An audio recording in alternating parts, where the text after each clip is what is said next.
Chapter 1072. Who is it? How dare you peep at us from the dark? Come out and die. The group of people immediately turned their heads to look at the forest, their faces full of hostility. Isn't it just watching? Is there a need to be so vicious? With a mocking laugh, Qin Feiyang and Fatso walked out of the forest. They had arrived long ago. They just didn't show up and wanted to see what these people were going to do. The result was far beyond their expectations.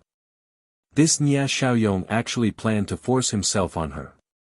To be able to do such a dirty thing, he was really worthy of being a famous playboy. Ancestor Mu. At the same time, seeing that it was Qin Feiyang, Nia Xiaoyong and the others' pupils shrank, their fear could not be concealed. But Li Yan was still the same as before, there was no color in her eyes. What a pitiful girl. Qin Feiyang secretly sighed. He couldn't help but want to tell Li Yan the truth, but in the end, reason prevailed over impulse. Fatso stepped forward, stared at Nia Xiaoyong arrogantly, and shouted, "I didn't expect you to be such a scum. Let her go immediately for Fat Lord." With Qin Feiyang here, he was full of confidence. Nia Xiaoyong frowned and said in a deep voice, "Let her go."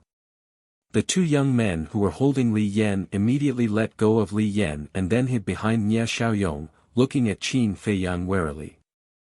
Fatso was proud and said contemptuously, "You let her go just because I asked you to. Is this still the arrogant young master Nia from yesterday?"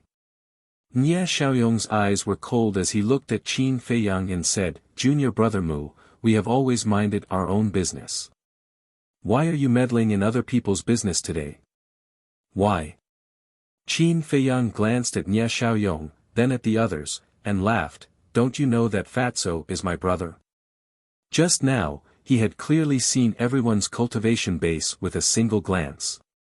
Nia Xiaoyong was a 3-star battle saint, and the others were 1-star and 2-star battle saints. Obviously, they were all disciples of the Holy Land. If it was placed in front of him, he might have stayed away. But now, he could deal with these small fries with one hand. "Brother." Nia Xiaoyong and the others turned pale with fright. They weren't the only ones who knew about the relationship between Fatso and Qin Feiyang. Everyone in God City knew about it. Everyone thought that they were just friends, but they didn't expect them to be brothers. The difference between a friend and a brother was not just a little bit. Qin Feiyang smiled and said, "Fatso, how many slaps did he give you yesterday?" 20. Fatso said.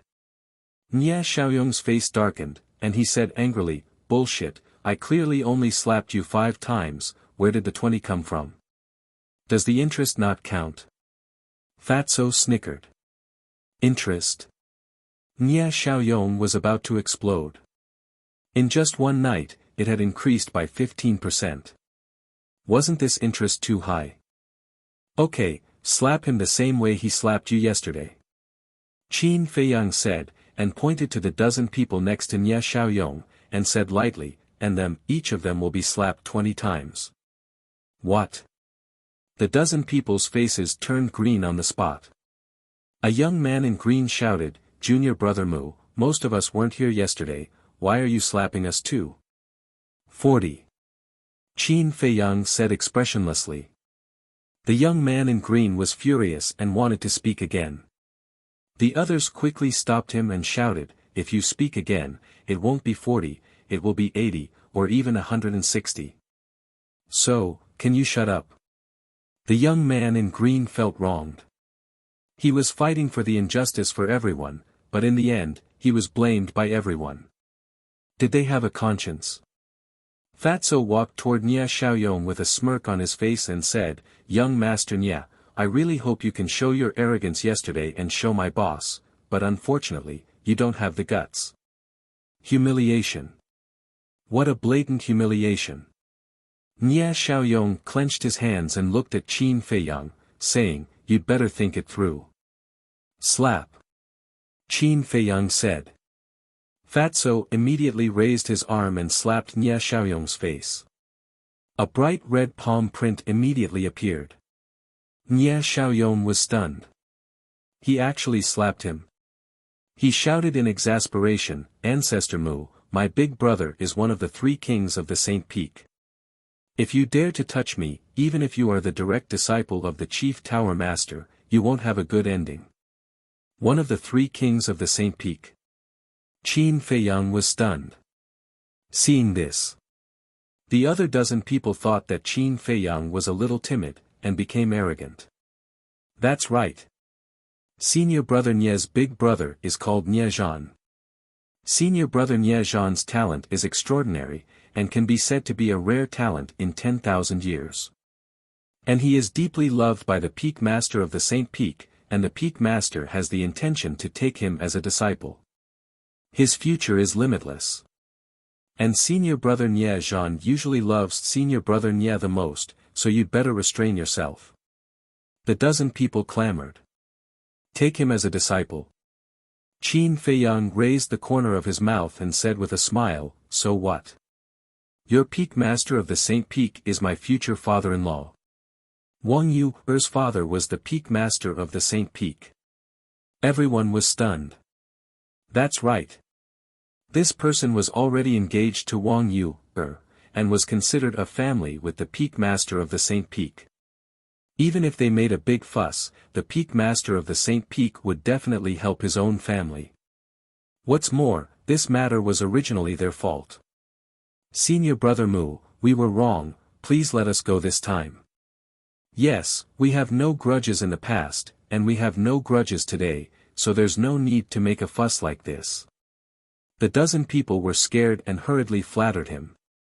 Seeing that the dozen people began to curry favor, Nie Xiaoyong's face turned livid. Continue to slap them.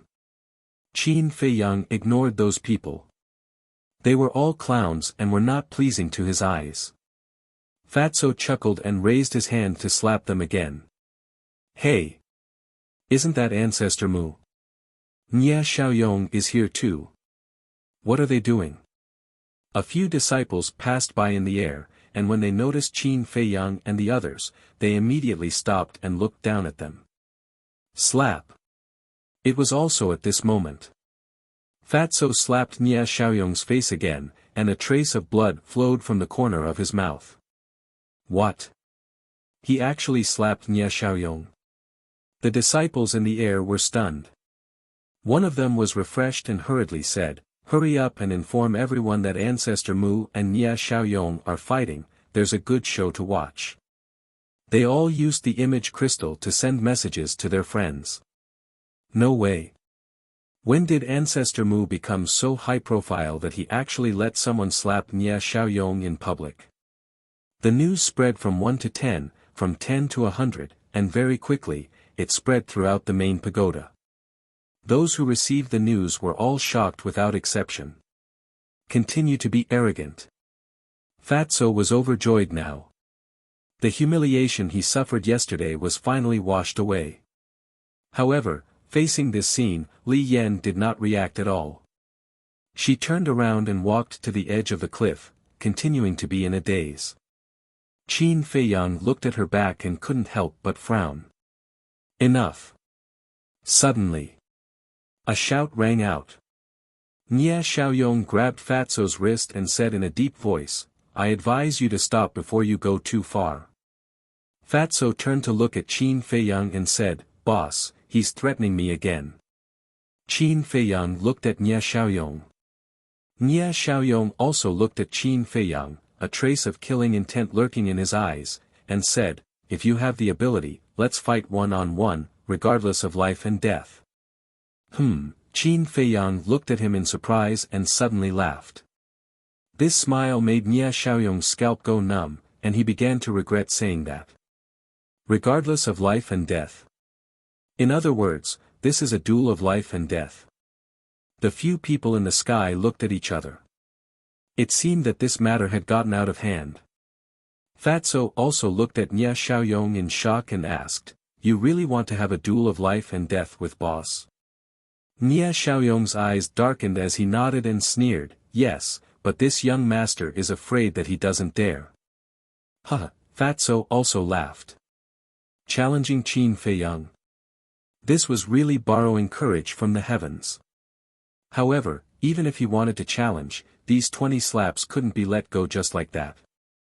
He suddenly raised his other arm and slapped towards Nia Xiaoyong's face again. You're courting death. The killing intent in Nia Xiaoyong's eyes was no longer concealed. You're the one who's courting death. At the same time, Qin Feiyang also moved. Like a ghost, he landed in front of Nia Xiaoyong. His palm was like a blade as battle chi gushed out and directly entered Nia Xiaoyong's lower abdomen. Ah! Nia Xiaoyong immediately knelt on the ground and screamed in pain. Qin Feiyang retracted his palm and shook off the blood on his hand. He turned to look at Fatso and said indifferently, "As you wish, you're crippled. Now you can do whatever you want. Boss is still the best." Fatso smiled flatteringly and stepped forward to punch and kick Nia Xiaoyong. Ancestor Mu, you despicable person, you actually sneak attacked me when I wasn't paying attention. With his chi crippled, even if Nia Xiaoyong was a 3-star battle saint, he had no power to resist. He could only let Fatso destroy him as he howled in pain. Despicable person. You knew that I was here to cause trouble for you, yet you didn't take any precautions. Aren't you stupid? Also, fighting one-on-one with a hedonistic scum like you is purely a waste of time.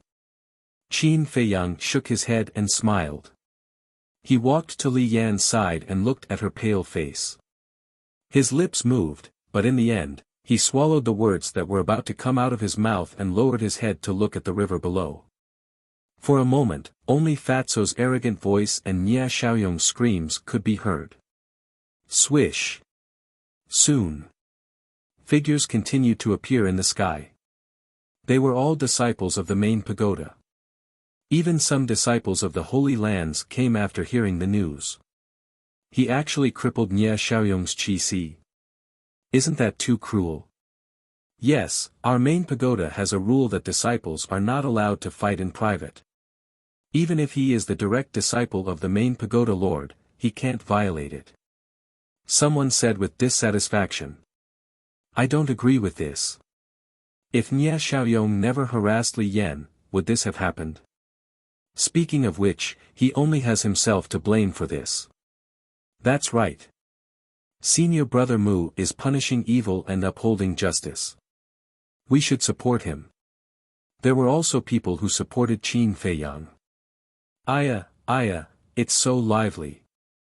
At this moment, accompanied by a strange laughter, a purple-clothed youth broke through the sky and landed beside Qin Feiyang. This voice. Chapter 1073. The purple-clothed youth snickered. I was worried that you would be alone in the main pagoda, isolated and helpless.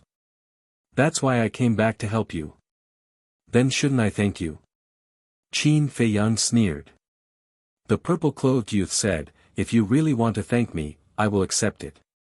Qin Feiyang coldly glanced at the purple-clothed youth, then continued to look at the river below, his eyes flickering. Awesome. At this time, Fatso finally stopped, looking at Nia Xiaoyong who was like a dead dog, his fat face was full of pleasure. Then, he looked at the other dozen people and shouted, line up for me, one by one. The group of people's faces were ashen. They were all disciples of the sacred land. Usually, in front of ordinary disciples, they were high and mighty monarchs, and no one dared to disobey them. But now, they had actually fallen to this point, being bullied by an ordinary disciple in public. How could they raise their heads in the main pagoda in the future? But they didn't dare to resist. Because there was a fierce person watching from the side. They glanced at Qin Feiyang, and with a heart full of humiliation, they obediently lined up and went up one by one to be slapped in the face. Pa! Not long after. More than a dozen people's faces were swollen like pig heads. The people in the sky looked at each other in dismay. As the saying goes, don't hit people in the face. But this damn fatso, he didn't hit anywhere but the face. Wasn't this deliberately embarrassing the disciples of the sacred land? If you let me know in the future that you came to harass Li Yan, then it won't be as simple as today. Scram! Qin Feiyang said without turning his head. Yes, yes, yes. The group of people nodded repeatedly, terrified, and then took Nia Xiaoyong and left in a sorry state. The direct disciple of the chief pagoda master is indeed different. Isn't that so? If it were someone else causing trouble here, those law enforcement elders and deacon elders would have come long ago. Regardless of whether you are reasonable or not, they would beat you up first. But now look, which law enforcement elder is here? They are all playing dumb, not wanting to offend this person. The crowd in the sky whispered secretly. Fatso looked up at those people and shouted, "Do you all have nothing to do?" Hearing this domineering shout, some people immediately raised their eyebrows. They were either members of famous clans, super tribes, or disciples of the Holy Lands. Who would dare to scold them like this? But when they saw Qin Feiyang standing at the edge of the cliff, they chose to swallow their anger and left. Very soon. Only Qin Feiyang, Li Yan, Fatso, and the purple-clothed youth were left in this place. Alas! After a long time, Qin Feiyang sighed softly. He turned to Li Yan and said, "I understand your current feelings, but what's the point of doing this? I'm sure your grandfather wouldn't want to see you like this. Then what should I do?" Laughing heartlessly. "I can't do it." Li Yan murmured. Qin Feiyang said, "You need to have the courage to face it. If you can't even bear this blow, how can you face more brutal blows in the future? After all, life is unpredictable, and anything can happen." Li Yan was silent. Qin Feiyang looked at her for a while and simply ignored it. Because this kind of thing, outsiders couldn't interfere. Li Yan could only rely on herself to walk out of it. Qin Feiyang glanced at the purple-clothed youth and looked at Fatso. "Let's go." Buzz. At this moment, a buzzing sound rang out. "Boss, your message." Fatso was stunned and asked. Qin Feiyang shook his head and looked at the purple-clothed youth. The purple-clothed youth also shook his head. The image crystal of the three of them didn't respond, so it must be Li Yan's image crystal. The three of them couldn't help but look at Li Yan. Li Yan was silent for a while and took out the image crystal. Buzz. The image of a middle-aged man emerged. This person's face was rough, his eyebrows reached his temples, and he was quite dignified. But at this moment, the middle-aged man looked at Li Yan, his eyes full of helplessness and even a trace of sadness. Li Yan looked at the middle-aged man and asked, "Father, what's wrong?" The middle-aged man asked, "Is there anyone else beside you?" Li Yan glanced at Qin Feiyang and the other two and shook her head at the middle-aged man. "There's something I have to tell you in advance," the middle-aged man said, but it seemed to be something difficult for him to say. Li Yan said, "Father, what's the matter?" Sigh. The middle-aged man sighed deeply and said, "Yan, we have already agreed to let you marry Fu Anshan." "What?" Li Yan suddenly stood up. Qin Feiyang and the other two also had a look of disbelief. Marry Fu Anshan? Was this a joke? In terms of seniority, Fu Anshan was of the grandfather's generation. What were Li Yan's parents thinking? The middle-aged man blamed himself. "Yan, I'm sorry. Father didn't want to do this, but father had no choice. Looks like there's a secret." Qin Feiyang and the other two looked at each other and quietly looked at the middle-aged man. Li Yan finally recovered, looked at the middle-aged man, and asked, "Did Fu Anshan force you?" "Yes." The middle-aged man nodded and said, "Some time ago, Fu Anshan suddenly came to our house and said that he wanted to marry you. Your mother and I were furious at that time. Who does he think he is, why should he marry you?" But, at this point, the middle-aged man fell silent, his face filled with pain. "Father, don't say any more. I know, he must have threatened you and your mother. There's nothing we can do about it. Without grandfather, our family has already declined. Li Yan shook her head and smiled, but her face was as pale as paper. I'm sorry, it's my father's incompetence. Originally, your mother and I didn't agree to it even if we were beaten to death, but the elders in our clan chose to give up on you for the future of the Li family. They even threatened that if your mother and I continued to protect you, not only would they join forces to abolish me as the patriarch, but they would also expel us from the family. This family was single-handedly built by your grandfather. Father can't just give it to them for free. Can you forgive your father? The middle-aged man said. Li Yan laughed. Your daughter can understand, father, you don't have to blame yourself anymore. Thank you. The middle-aged man said gratefully, then when will you come back? Your mother and I both hope to have a good time with you before you get married. Li Yan pondered for a moment, and said, after a while, your daughter doesn't want to see that group of mercenary elders right now. All right.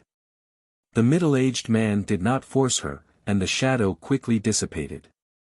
Li Yan put away the image crystal and turned to look at Qin Feiyang and the other two, and said self-deprecatingly, I didn't expect that after grandfather died, my Li family would become so unbearable, to actually let me marry an old man. If you want to laugh, laugh. Qin Feiyang and Fatso looked at each other with bitter smiles on their faces. Right now, they only had sympathy in their hearts, how could they laugh at Li Yan? Then marry me. As long as you marry me, on this forgotten continent, no one will dare to do anything to your Li family. The purple-clothed youth chuckled. Qin Feiyang raised his eyebrows and said angrily, are you kidding me at a time like this? I'm not kidding. I'll like anything that you've taken a fancy to. The purple-clothed youth said playfully. Everything I like. Qin Feiyang was stunned, and said with a dark face, don't talk nonsense, I have nothing to do with Li Yan. If you have nothing to do with her, why are you so concerned about her? You even offended Nia Xiaoyong for her.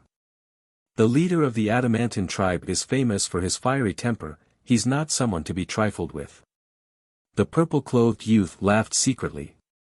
Qin Feiyang rolled his eyes, and said, is it a friendship between fellow disciples? TCH, stop pretending. The purple-clothed youth raised his middle finger. Li Yan said, you guys go, I want to calm down by myself. Then you take care. Qin Feiyang looked at her deeply, then turned and left with Fatso. The purple-clothed youth's eyes flashed, and he quickly chased after the two. After leaving the Sword Peak, Qin Feiyang stopped and turned to look at Fatso, and said, I'm worried that Li Yan might take things too hard and do something stupid, you must keep an eye on her before the succession ceremony. Fatso hurriedly said, Fat Lord hasn't even dealt with Chu Xian's parents, how can he have time to take care of her? Qin Feiyang said helplessly, let's put Chu Xian's matter aside for now, if Li Yan really does something stupid, Li He will kill me. Li He? The purple-clothed youth was stunned and said suspiciously, isn't Li He dead? Qin Feiyang ignored him and looked at Fatso, don't worry, after I rest for a few days, I will personally go to the Chu family and ask Chu Xian's parents. Okay then. Fatso nodded. Qin Feiyang didn't stay any longer. He opened a teleportation door and walked in with large strides. Seeing this, the purple-clothed youth hurriedly followed. Calm Heart Lake. On the balcony of the attic.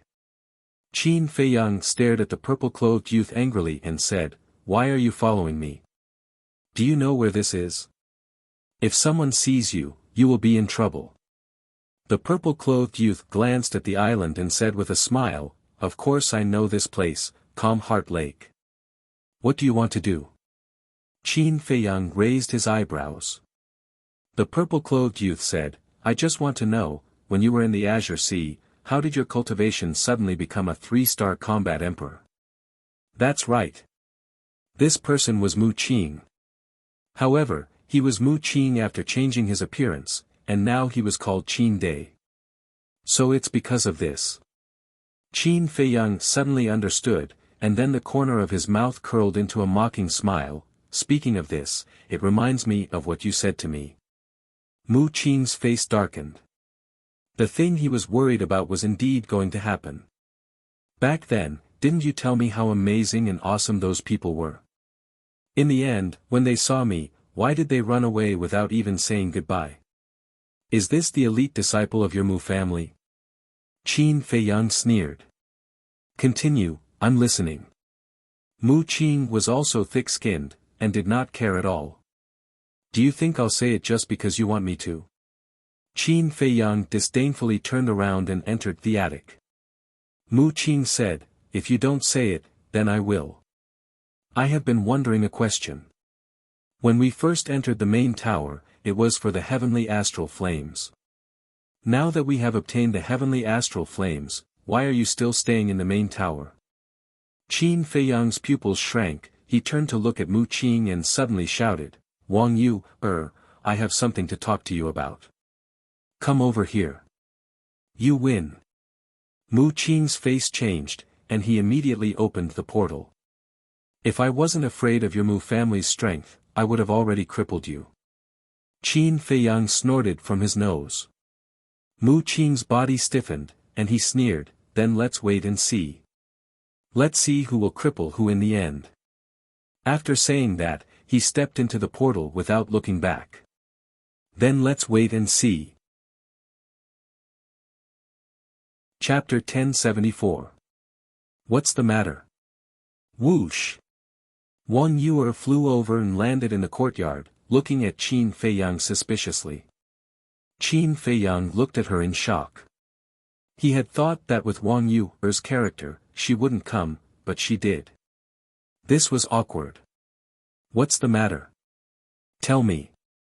Wang Yu urged impatiently. Qin Feiyang had an idea and asked, didn't you say in Qinghai last time that you would ask your grandpa and your parents to break off the engagement? Why didn't you do anything? Wang Yu's face stiffened. He called her over just for this? Bastard. Did he hate her that much? He couldn't wait to break off the engagement. I've told them, but they don't want to. There's nothing I can do. Go to them if you can. If there's nothing else, I'll go back first. Wang Yu said coldly, then turned around and flew back to the attic.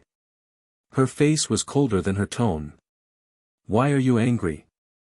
Don't you all want to break off the engagement? Qin Feiyang looked at her in confusion. This woman's mind was indeed deeper than the bottom of the sea. Shaking his head, he turned around and entered the room. The next day. The news that Qin Feiyang was still alive had already spread to all the big and small cities and tribes. Similarly, the news of Nia Xiaoyong being abused also spread like wildfire. In the Adamantine tribe.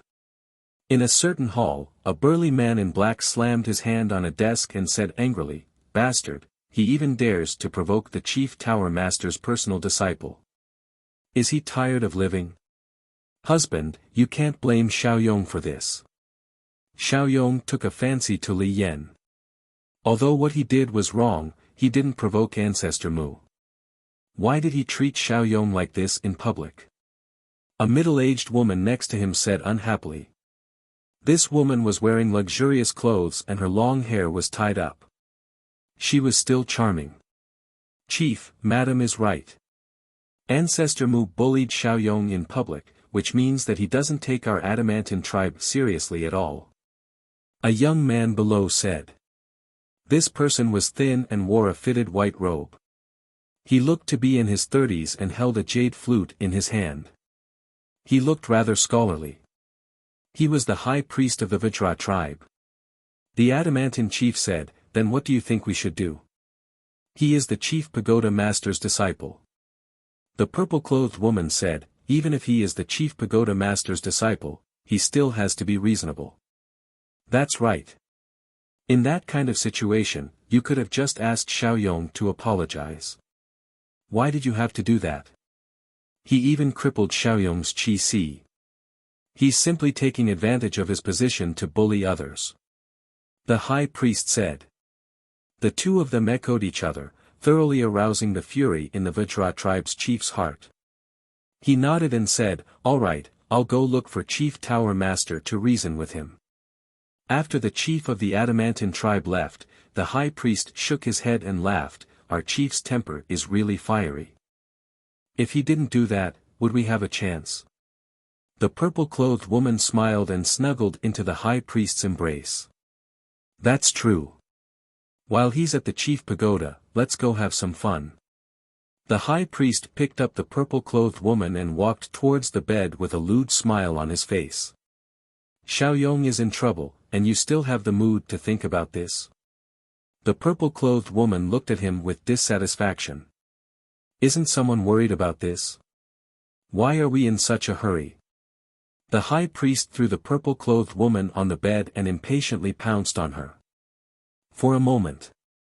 In the main hall, clothes were flying and moaning. The chief pagoda. Shwa.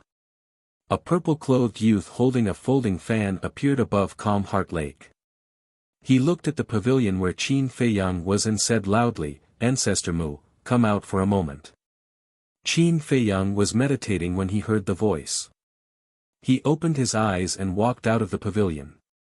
He looked up at the purple-clothed youth and smiled. "Brother Gongsun, what's the matter?" Gongsun Bei said, "The chief pagoda master wants you to go over." "Why does master want me to go over?" Qin Feiyang was suspicious. "The leader of the Adamantine tribe is here." After hearing this, "I don't need to tell you. You should know." Gongsun Bei smiled. "The leader of the Adamantine tribe?" Qin Feiyang frowned and asked, "Brother Gongsun Bei, can I not go?" "What do you think?" Gongsun Bei said. Qin Feiyang smiled helplessly and flew over. He landed beside Gongsun Bei and said, "Then let's go." Gongsun Bei said, "We'll fly over." "Fly over?" Qin Feiyang was stunned. Wasn't there a portal? Flying over would be a waste of time. Gongsun Bei looked at Qin Feiyang and smiled, "I want to take the opportunity to talk to you." "Talk about what?" Qin Feiyang asked with a smile. "Let's talk as we walk." Gongsun Bei smiled and flew towards the chief pagoda master's courtyard. Qin Feiyang followed behind him suspiciously. However, after flying for a long time, Gongsun Bei didn't say anything. He just silently flew forward. Qin Feiyang frowned and said, "Brother Gongsun Bei, if you have anything to say, just say it. Don't be afraid." Gongsun Bei shook his head and smiled, "I'm not only the chief pagoda master's disciple, but also the temple master of the Oracle Temple. What's there to be afraid of?" "Then you," Qin Feiyang looked at him in confusion. Gongsun Bei said, "Did anything happen when you entered Qinghai?" "How do you want me to answer that?" Qin Feiyang smiled bitterly and said, "Anyway, a lot of things happened." Gongsun Bei said, "Then is there anything about the chief pagoda master?" Qin Feiyang's pupils shrank as he looked at Gongsun Bei in surprise. Why did this sound strange? Gongsun Bei turned his head and looked at Qin Feiyang's expression. His eyes flashed with an inexplicable light, then he looked back and smiled, "Actually, I'm the same kind of person as you." "What do you mean?" Qin Feiyang was even more surprised. However, Gongsun Bei didn't explain. He smiled faintly and said, "In the future, no matter what happens or who you meet, you have to be careful."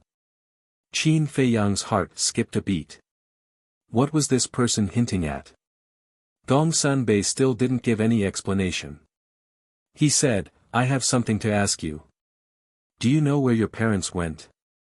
The day you came back from Qinghai, I went to look for them and found that they had already left." "I don't know. My parents are a pair of wild cranes. They never tell me where they go, and they won't stay in the same place for too long." Qin Feiyang shook his head. "Can you contact them?" Gongsun Bei asked. Qin Feiyang smiled bitterly and said, "I'm not afraid of brother Gongsun laughing at me, but I didn't establish a contract with them." "Why?" You're their family. Gongsun Bei was surprised. Yes, family. But they always said that they don't want a good-for-nothing son like me. They also said that I'm not allowed to mention them outside, and I'm not allowed to ask them for help if I encounter any problems. I even suspect that I'm not their biological son. Qin Feiyang said helplessly. You're thinking too much. They should be doing this to let you grow up independently. After all, most children nowadays grow up under the care of their parents. It's hard to become a big deal if you're spoiled. Gongsun Bei said. Is that so? Qin Feiyang showed a look of doubt. Whether that's the case or not, you'll know when you ask them in the future. Gongsun Bei smiled and said, in fact, to be honest, I envy your parents. Envy them for what? Qin Feiyang asked. No one can restrain them. They can go wherever they want. It's easy and carefree. Gongsun Bei smiled with a trace of yearning in his eyes. Qin Feiyang said, Brother Gongsun Bei can do it too. Me? Gongsun Bei shook his head and smiled. Some people, some things, once they take the first step, it's difficult to get away. In fact, it's better to live a simple life. Some people, some things. Qin Feiyang was silent. What was Gongsun Bei hinting at? What kind of secret was he hiding in his heart? Gongsun Bei had always given him the impression that he was a strong, smart, and capable person. But now he suddenly realized that there was another side to Gongsun Bei besides these things on the surface. Melancholy. Desire. Qin Feiyang said, Brother Gongsun Bei, I have a question that I've always wanted to ask you, but I don't know if I should ask.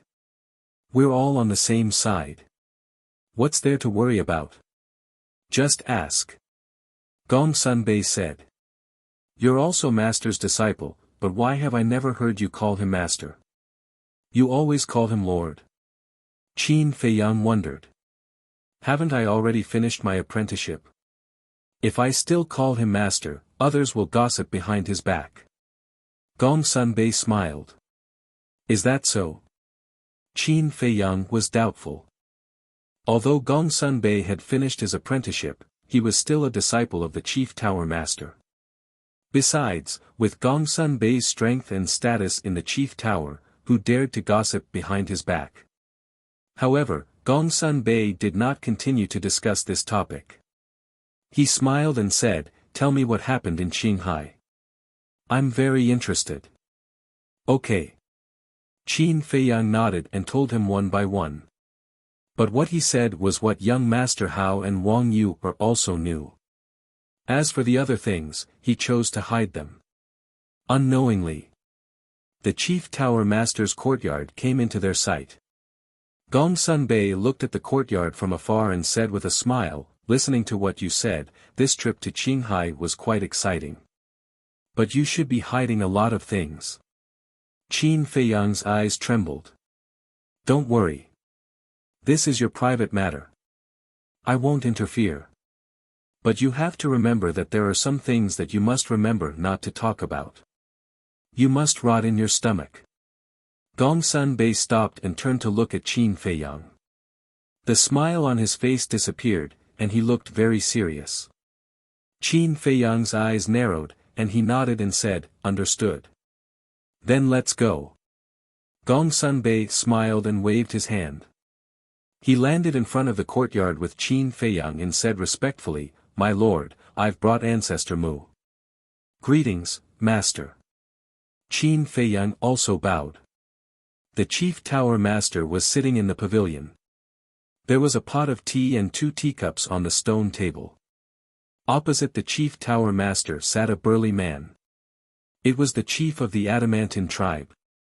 Come in.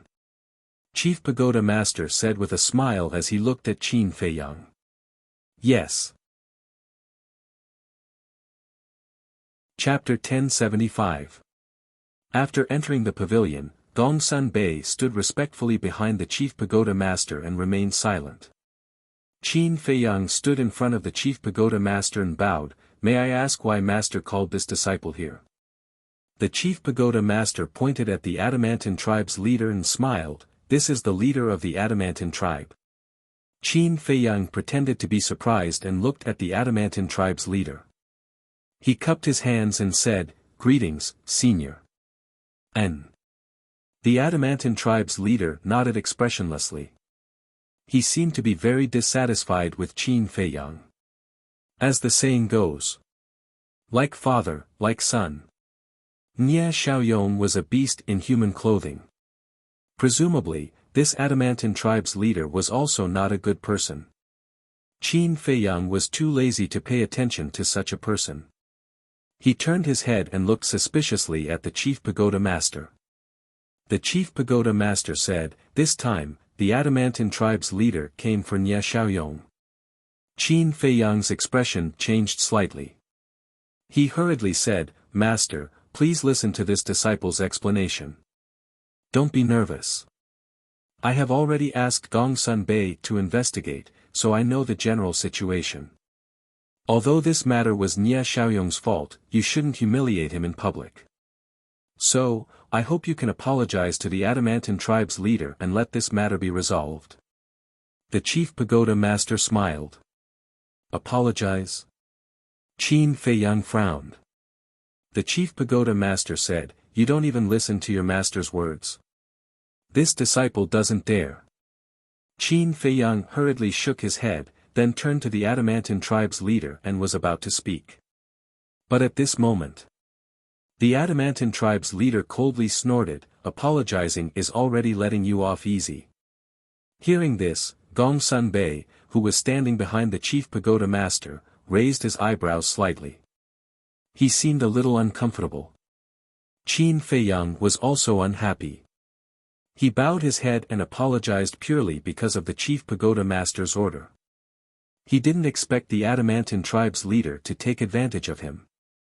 He decisively took back the words on the tip of his tongue and turned to the chief pagoda master, "Master, this disciple didn't do anything wrong. Why should I apologize to him?" The Adamantine tribe's leader's face was filled with anger. The chief tower master frowned. Gongsun Bei's eyes flashed. He cupped his hands and said, "Sir, Ancestor Mu is doing this to protect the reputation of our main tower." "What do you mean?" Chief Pagoda Master asked. "Think about it. If Ancestor Mu doesn't come forward to teach Nye Xiaoyong a lesson, then once this matter spreads out, people will definitely criticize us. They will say that our main pagoda is biased towards the juniors of super tribes. In this way, the position of the main pagoda in the hearts of the people will definitely be damaged. Therefore, this subordinate believes that the one who should apologize is not Ancestor Mu, but the leader of the Adamantine tribe. Because he taught such a good son." Gongsun Bei said. "Gongsun Bei, what do you mean? Are you protecting him?" The chief of the Adamantine tribe glared at Gongsun Bei. "Wrong. The main tower is a place that pays particular attention to fairness and justice. As the hall master of the Oracle Hall, I only speak according to the facts and will not side with anyone." Gongsun Bei raised his head and looked at the chief of the Adamantine tribe. The chief of the Adamantine tribe clenched his fists and hurriedly looked at the chief pagoda master, saying, "Sir." The chief pagoda master stretched out his hand and said, "That's enough. What Gongsun Bei said is very reasonable. The main pagoda is a sacred place. We can't break the rules here because of some spoiled brat." This, the chief of the Adamantine tribe didn't know what to do. The chief pagoda master raised his teacup and took a sip as he sighed, "Don't hold on to it. If I really made Ancestor Mu apologize to you, it would only make your son even more arrogant. In the future, things will get out of hand. My main pagoda doesn't welcome such a person." The last sentence could be said to have a profound meaning. Yes, yes, yes. The chief of the Adamantine tribe's eyes trembled as he hurriedly agreed. As the chief of a super tribe, how could he not understand the meaning of these words? If Nye Xiaoyong didn't restrain himself, he would most likely be kicked out of the main pagoda. This was something that no super tribe wanted to happen. Because once a member of a tribe was kicked out of the main pagoda, not only would their reputation be damaged, but their status would also drop. Most importantly, the chief pagoda master was angry. The chief pagoda master was the ruler of the Forgotten Continent. If he was angered, the consequences would be unimaginable. Seeing that the chief of the Adamantine tribe was so tactful, the chief pagoda master smiled and said, "Discipline him well. Otherwise, sooner or later, he'll cause a huge disaster." Yes. The chief of the Adamantine tribe nodded and stood up. "I was too reckless this time. I hope sir can forgive me." "That's understandable." The chief pagoda master smiled. "Then I'll take my leave first." The chief of the Adamantine tribe let out a sigh of relief and cupped his hands. "Good." The chief pagoda master nodded. Qin Feiyang looked at the chief of the Adamantine tribe and said indifferently, "You want to leave already? You still haven't apologized to me." The chief of the Adamantine tribe was about to explode in anger, but when he saw Gongsun Bei and the chief pagoda master, he immediately suppressed his anger and cupped his hands, saying, "I'm sorry. It's my fault for not teaching my son properly and causing you trouble. Please forgive me." Qin Feiyang chuckled, "That's more like it. Take care, I won't see you out." The chief of the Adamantine tribe gloomily glanced at him, opened the portal, and walked in with a stomach full of anger. He originally wanted to settle accounts with Qin Feiyang, but in the end, he had to apologize to Qin Feiyang. What was going on? This trip was really frustrating. When the portal disappeared, Qin Feiyang looked at the chief pagoda master and complained, "Master, why did you bother with such a person? I also didn't want to bother with him, but for better or worse, he's the chief of the Adamantine tribe. I have to give him some face, right? But I didn't expect him to say such words when you were apologizing. He really doesn't know how to have self-respect." The chief pagoda master shook his head and smiled. Gongsun Bei coldly snorted, "These people are just like that. Show them some face and they think they're awesome. They don't even know who they're in front of." The chief pagoda master chuckled and looked at Qin Feiyang, saying, "But remember to restrain yourself in the future. Otherwise, people will say that I'm partial to you." "Disciple will remember." Qin Feiyang replied. "All right, you can go back." The chief pagoda master waved his hand. "Disciple will take his leave." Qin Feiyang bowed and saluted, then turned around and left. After watching Qin Feiyang leave, the chief pagoda master asked without turning his head, "Did you ask where his parents are now?" "Yes." "You don't know where they are?" Gongsun Bei briefly explained the situation at the time. "There are actually such parents in this world. There really are all kinds of strange things. Fine, let's put this matter aside for now.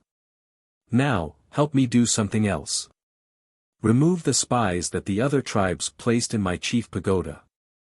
The chief pagoda master's tone was filled with killing intent. Gongsun Bei was surprised. The chief pagoda master said, "Are you thinking that doing this might cause the other tribes to be dissatisfied?" "Not possibly, they'll definitely be dissatisfied." Gongsun Bei said. "I want them to be dissatisfied, and I want them to be afraid. I want them to know that I don't usually care, not because I'm stupid, but because I'm too lazy to care." The chief pagoda master said. Gongsun Bei's pupils shrank. He nodded and said, "Understood. I'll do it immediately." After saying that, he strode away. The chief pagoda master also stood up and took out a brush, ink, and paper. Swoosh! As the brush moved like a dragon, the word "kill" suddenly appeared. He looked at the word "kill" with a gaze as sharp as a blade. "If you think that my silence is capital for you to become more aggressive, then you are gravely mistaken. There can only be one ruler on the Forgotten Continent, and that is me. Those who dare to go against me, kill." He muttered and waved his hand. The paper with the word "kill" instantly turned to dust. Back to Qin Feiyang. After returning to the soothing lake, he sat beside the tea table and kept thinking about what Gongsun Bei said. He felt that Gongsun Bei seemed to know something. However, due to some reason, he didn't dare to say it out loud, so he used this method to hint at him. "What kind of person are you?" Qin Feiyang rubbed his head, got up, and walked to the balcony on the second floor. He looked at the sky and muttered to himself. Buzz! Suddenly, the image crystal in his arms rang. After taking it out, Yan Wei's shadow appeared. "What's wrong?" Qin Feiyang asked with a smile. Yan Wei said in a deep voice, "Fu Anshan is indeed an old fox." Qin Feiyang was surprised. Yan Wei said, "You don't know. He didn't destroy that video at all." "What?" Qin Feiyang was shocked. Yan Wei said, "Before leaving for the Black Wind Mountain, he sent that video to another confidant." "Then why did he still do so many tricks in the Black Wind Mountain?" Qin Feiyang frowned. "I asked him. He said that if he didn't act like this, would the chief of the divine python tribe and the high priest believe him? He also wanted to make this show more realistic, so he hid it from me at that time." Yan Wei said. "Amazing. I really underestimated him." Qin Feiyang was amazed. Fu Anshan was able to climb to this height by no means by chance or luck. He was really smart. However, no matter how hard Fu Anshan tried, it was useless. Qin Feiyang asked with a smile, "Is he complacent now?" "Of course." He also said that compared to him, the chief of the divine python tribe is the difference between an idiot and a genius. Yan Wei nodded and said with a smile. "Then let him be happy first. The happier he is now, the harder he will cry in the future." Qin Feiyang smiled and asked, "Is there anything else?" Yan Wei said, "No, I just want to tell you about this." Qin Feiyang thought for a while and asked, "Has he gone to threaten the chief of the divine python tribe now?" "How would he dare now? He is also worried that the chief of the divine python tribe will do something desperate. But after he becomes the deputy pavilion master, he will definitely continue to threaten him." Yan Wei said. "Okay, keep an eye on him. If there is anything, report to me immediately." Qin Feiyang said. "Okay." Yan Wei replied.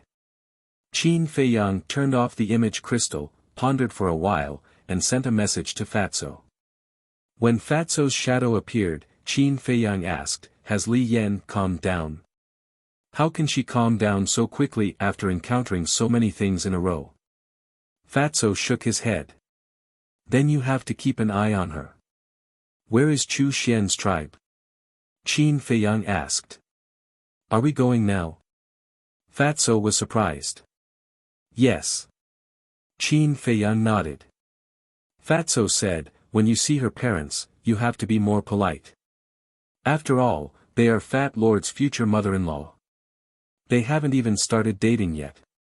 "Mother-in-law, father-in-law."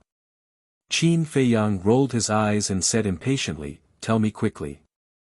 Fatso said, "I heard from Chu Xian that her tribe is outside White Cloud City, but Fat Lord has never been there, so he doesn't know the exact location.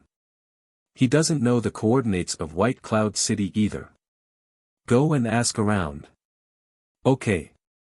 Qin Feiyang put away the image crystal, thought for a while, and rose into the air. At this moment, young Master Hao returned from outside.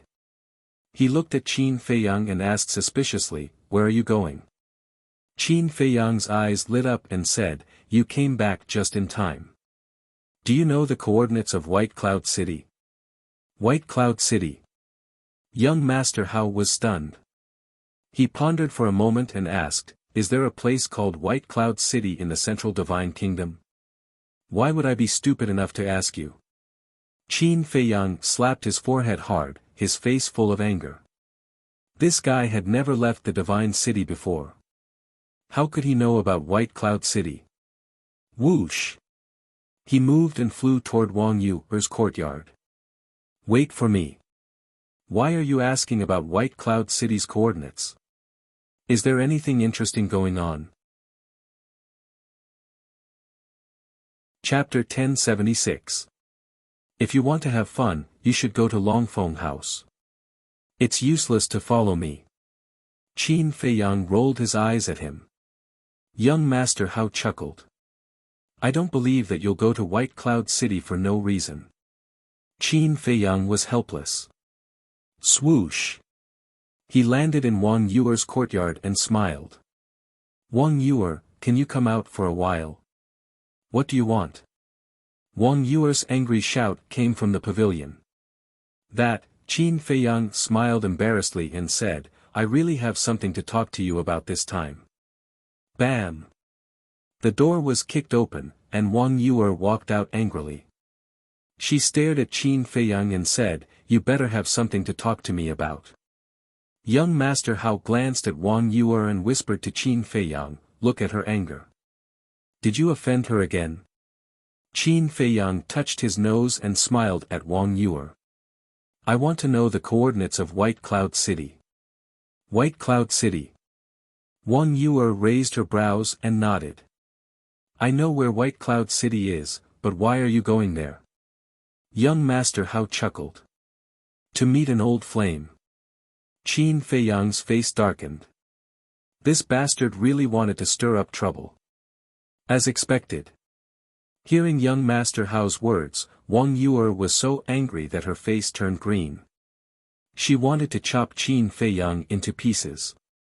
No matter what, he had a fiancée now. How could he go on a date with an old flame? The worst thing was that he came to ask her, his fiancée in name, for the coordinates. How could she endure this? Qin Feiyang saw that the situation was bad and quickly comforted her. Don't listen to his nonsense. I'm just going there to do something. I'm not talking nonsense. Young Master Hao shrugged, but there was a sinister smile in his eyes. You're not done. Qin Feiyang's veins were popping. Was it not chaotic enough? Wang Yuer gritted her teeth and nodded. All right, I'll tell you the coordinates of the White Cloud City, but you have to bring me along. I'd like to see how beautiful this old lover of yours that you're so obsessed with is. Qin Feiyang rubbed his forehead, looking distressed. Brother Mu, don't tell me you still can't tell. I've already fallen in love with you. Looking at Qin Feiyang's expression, young Master Hao sighed inwardly and felt extremely helpless. Actually, he was deliberately provoking Wang Yuer in order to make Wang Yuer jealous and then inadvertently reveal her care for Qin Feiyang. Obviously, he had achieved his goal. Wang Yuer was very jealous now. However, what gave him a headache was that Qin Feiyang didn't realize it even though Wang Yuer had made it so obvious. His EQ was worrying. Buzz. Wang Yuer waved her hand and opened a portal. She said coldly, hurry up if you want to go. Don't waste time. Qin Feiyang glared at young Master Hao and sighed helplessly. He had no choice but to walk in. Wang Yuer and young Master Hao quickly followed him. White Cloud City. It was a city that was neither too small nor too small. The buildings were located in a picturesque manner. The ancient city walls were like a giant python that surrounded the city, emitting a cold aura. Outside the city. On a wide road, two men and a woman walked side by side. The three of them looked like companions, but none of them spoke. The atmosphere was very unfriendly. It was Qin Feiyang and the other two. However, they had all changed their appearances and concealed their cultivation level. As the White Cloud City was not as remote as Qinghai City and the three of them had extraordinary identities, they would be easily recognized and would definitely cause a commotion. Qin Feiyang had disguised himself as a muscular young man. He glanced at Wang Yuer, whose face was as cold as ice, and felt a throbbing pain in his head. Well, I'd like to explain. After hesitating for a while, he finally decided to tell Wang Yuer the purpose of his trip to the White Cloud City this time to prevent the misunderstanding from worsening. Who am I to you? Do you need to explain to me? However, before Qin Feiyang could speak, Wang Yuer said coldly. Alright, I'm too lazy to waste my breath. Qin Feiyang was also angry. Why was this woman so unreasonable? Sigh.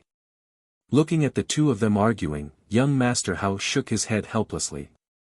It seemed that he had helped them out of kindness this time. After a while, the three of them arrived at the city gate. In front of the city gate, there were 4 guards standing guard. Their cultivation levels were between 1-star and 2-star battle ancestors. Qin Feiyang cupped his hands and smiled. Brothers, may I know how to get to the Chu family? Chu family. The 4 of them looked at each other in confusion. One of them asked, which Chu family? Qin Feiyang was stunned and asked suspiciously, are there many Chu families in the White Cloud City? The guard smiled. Brother, this is your first time in the White Cloud City, right? Qin Feiyang nodded. No wonder you don't know. There are a total of 2 Chu families in the White Cloud City. There is one in the city, which is a wealthy family.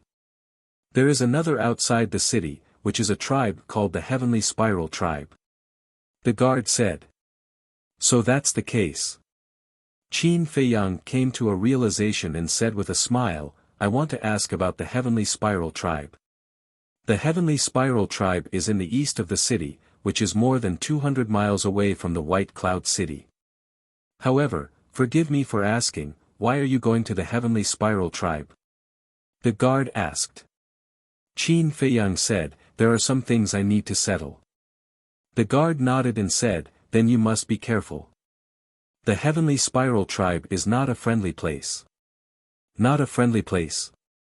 Qin Feiyang was stunned and asked, brother, what do you mean? The guard said with disgust, the Heavenly Spiral Tribe is a super tribe in our area. They are usually arrogant, self-righteous, and look down on others. In short, no one likes them in the White Cloud City. It can't be. Qin Feiyang was stunned for a moment. He didn't expect the Heavenly Spiral Tribe to have such a bad reputation. I'm not lying to you. In our White Cloud City, the Heavenly Spiral Tribe is famous for being overbearing. Some of the disciples in the tribe often bully men and women in the White Cloud City. The guard said. Young Master Hao raised his eyebrows and asked, does the White Cloud City not have a city lord? Of course. But our city lord doesn't dare to interfere. The guard sighed. Why? Young Master Hao was suspicious. Because the Heavenly Spiral Tribe's leader has a daughter called Chu Xian. She entered the main tower and is a disciple of the main tower. A disciple of the main tower has a noble status. How would our city lord dare to offend her? The guard shook his head. Young Master Hao was furious and said, just because a daughter entered the main tower, they dare to be so arrogant. They have no respect for the law. Law. Little brother, you must be joking. Things like the law are only targeted at us, the weak. To the Heavenly Spiral Tribe, their words are the law. The guard sneered. Young Master Hao clenched his fists.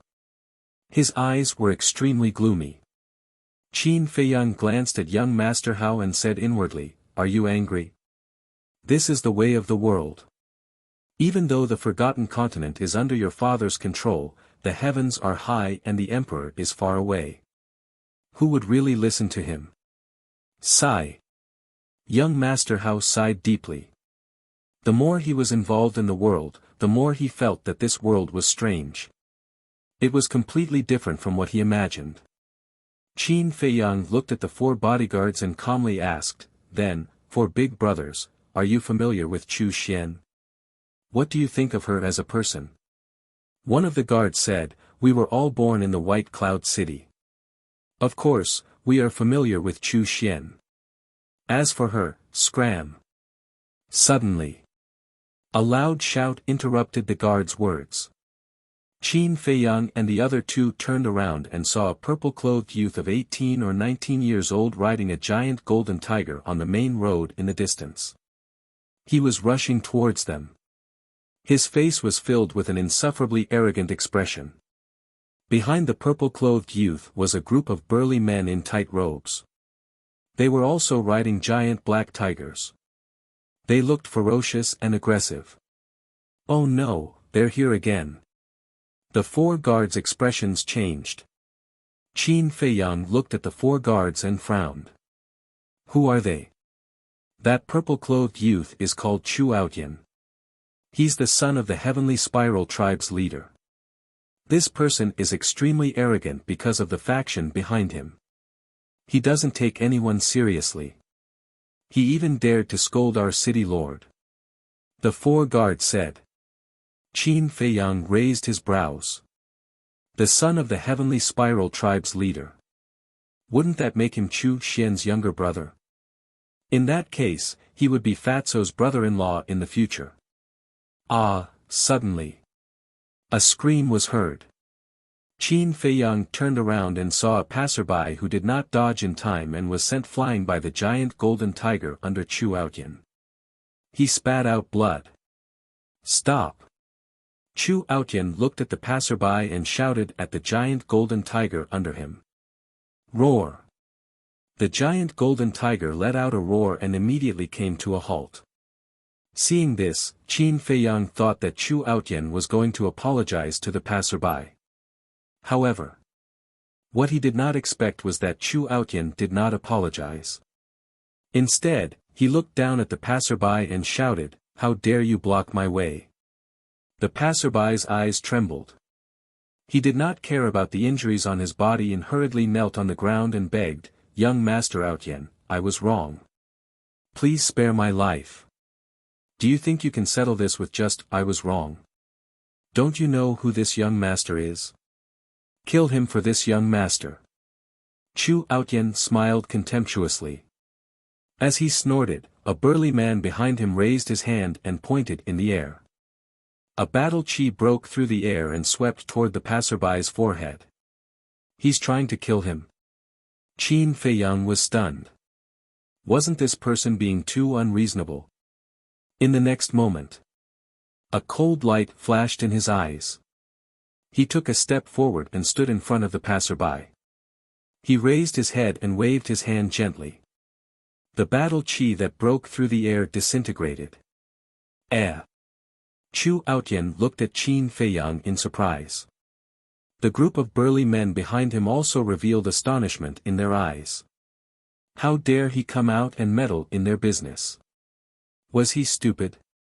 The four guards also changed their expressions and hurriedly sent a voice transmission to young Master Hao and Wang Yuer. "You two, quickly call your companions back. You can't afford to offend Chu Outyan. He will bring you a disaster." "Can't afford to offend him?" Young Master Hao and Wang Yuer looked at each other with a cold expression. What was Chu Outyan? He was just a good-for-nothing from a small tribe. They were the ones who could not afford to offend. Chapter 1077. Qin Feiyang frowned. He instantly felt extremely disgusted with Fatso's future brother-in-law. Seeing that Qin Feiyang was silent, Chu Outyan said angrily, "Didn't you hear what I said?"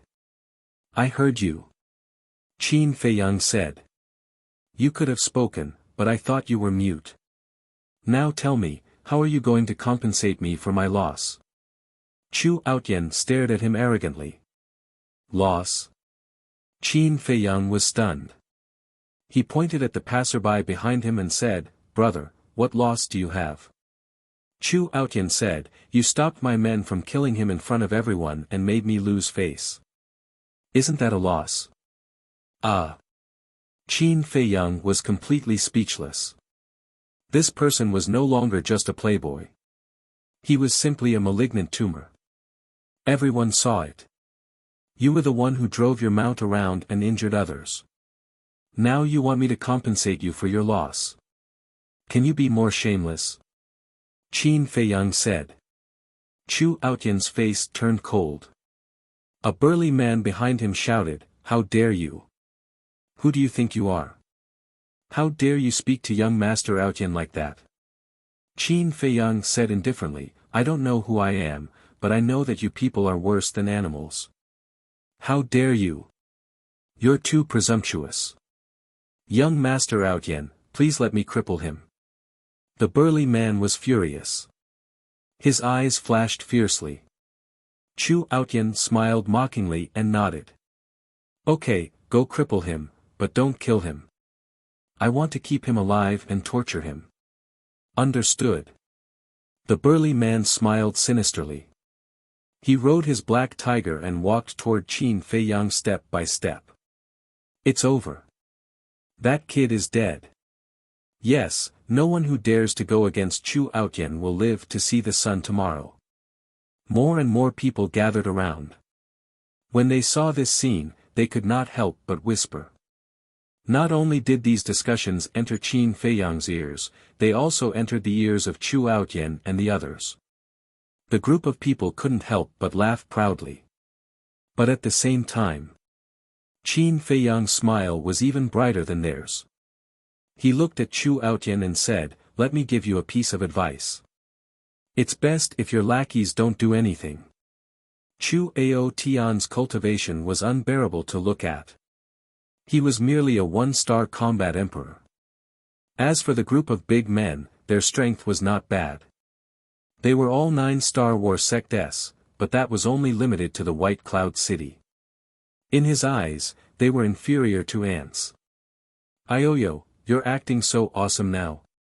You almost scared this young master to death. Chu Outyen patted his chest and said with a strange smile in a timid voice. Haha, those burly men also laughed wantonly.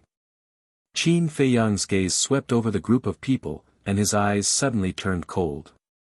Saint's aura roared out, suppressing everyone present. What? He's a battle saint. Everyone's eyes trembled. This, Chu Outyen was also dumbfounded.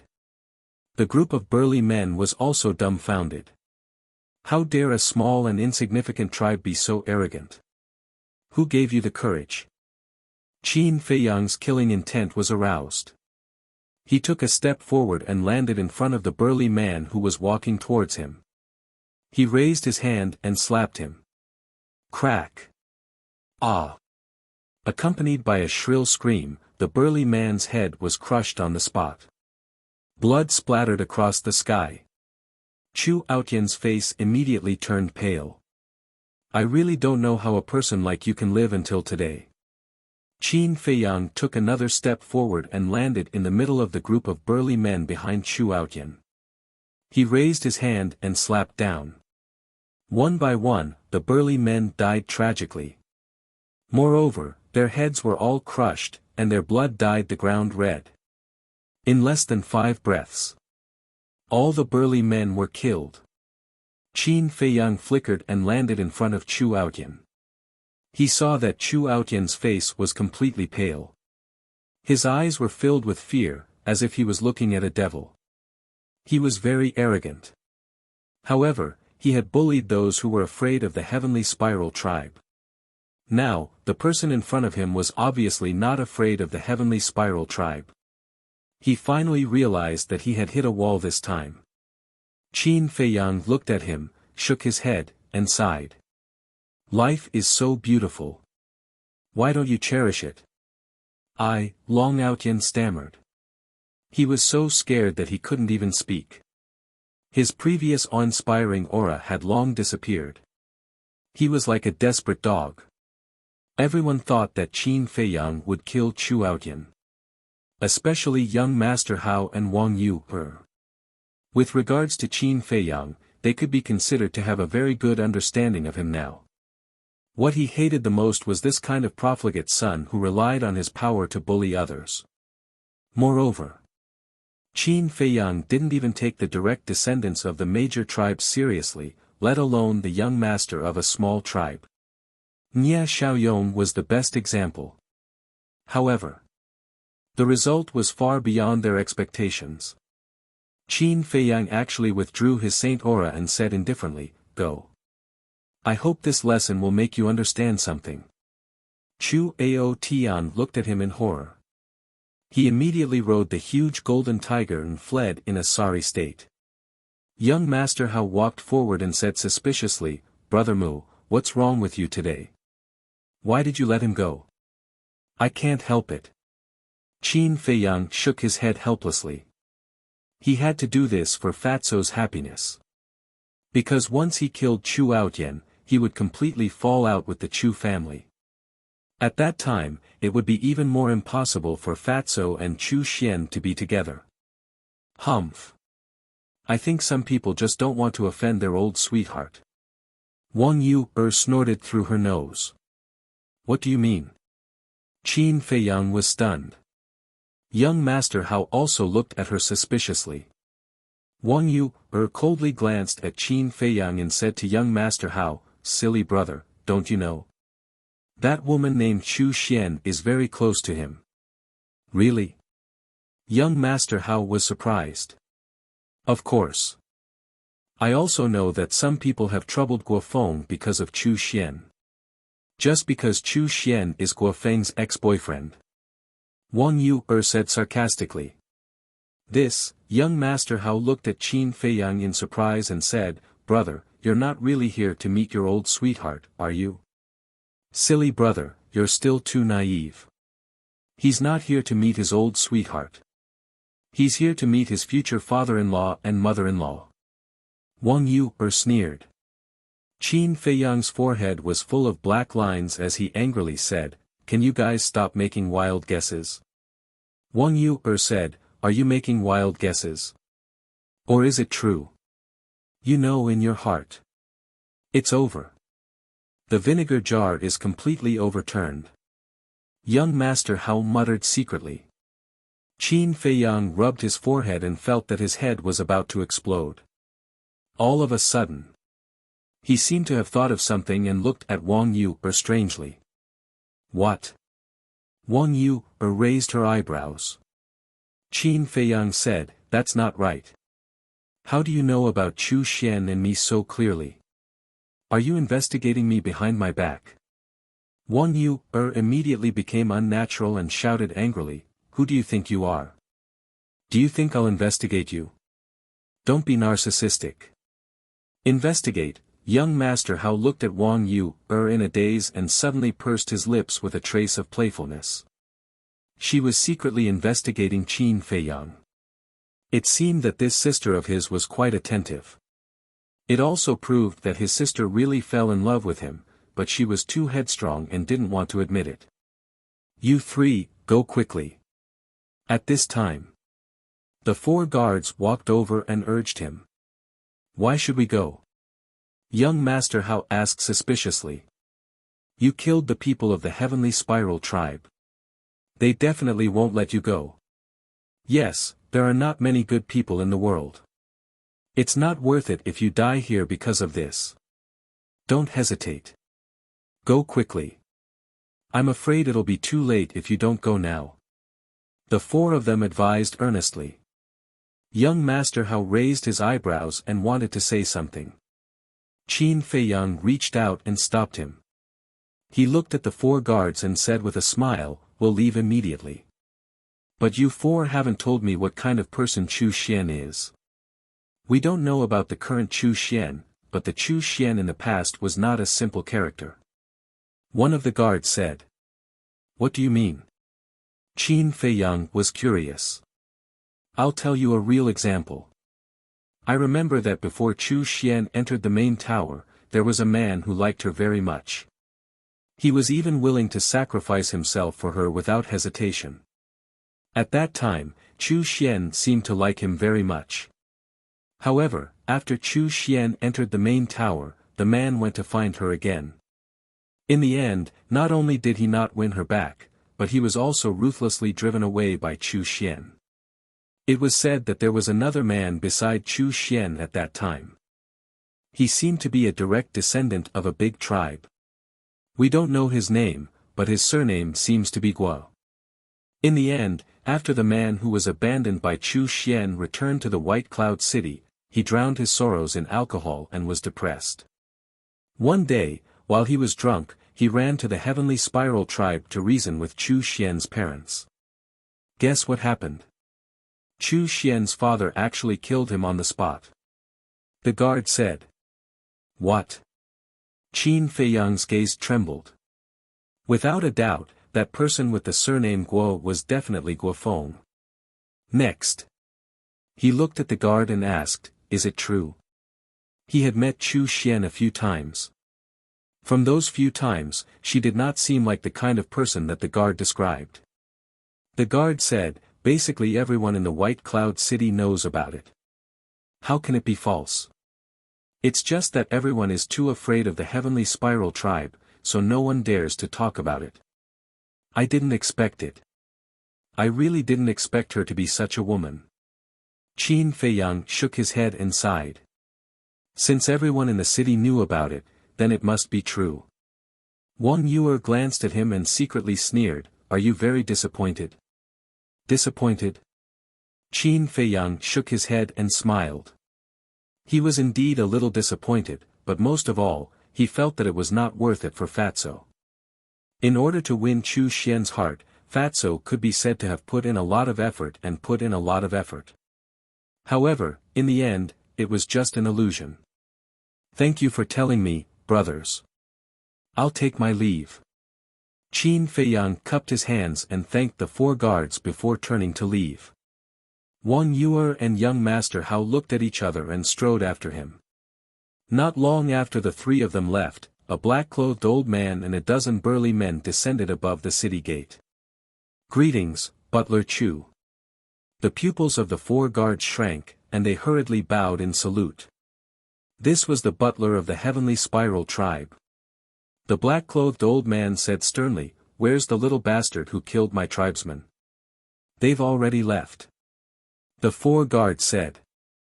Which direction did they go? The black-clothed old man's eyes flashed with killing intent as he asked. That way. The 4 guards pointed in the opposite direction of Qin Feiyang's group. The onlookers didn't make a sound. You're dreaming if you think you can just walk away after killing someone from my Heavenly Spiral tribe. The black-clothed old man smiled coldly and led the dozen burly men away at lightning speed. After the black-clothed old man and his group disappeared, the 4 guards looked at each other and smiled. They looked at the surrounding crowd and waved their hands. Hurry up and disperse, lest you attract trouble. The crowd immediately dispersed. Chapter 1078. At the same time. White Cloud City. Outside the city. On the peak of a certain mountain. Qin Feiyang stood at the edge of the cliff, looking down at the mountains and rivers below. His eyes were filled with worry. He really did not know how to tell Fatso about this. Because this was the first time Fatso truly fell in love with a woman. If he knew about this, it would definitely be a heavy blow to him. Young Master Hao walked up and patted Qin Feiyang's shoulder, comforting him. Brother Mu, there are plenty of fish in the sea.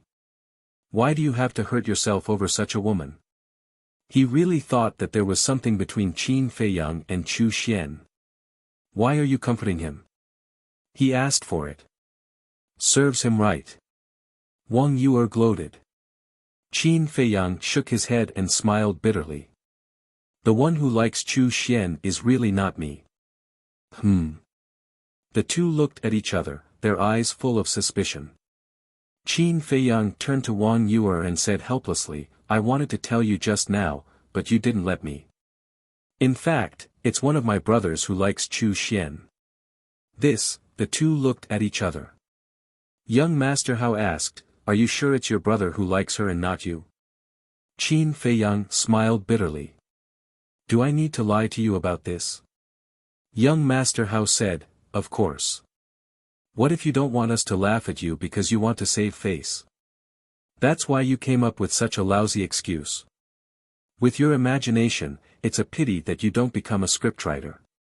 Qin Feiyang rolled his eyes and said, you should have heard of my brother.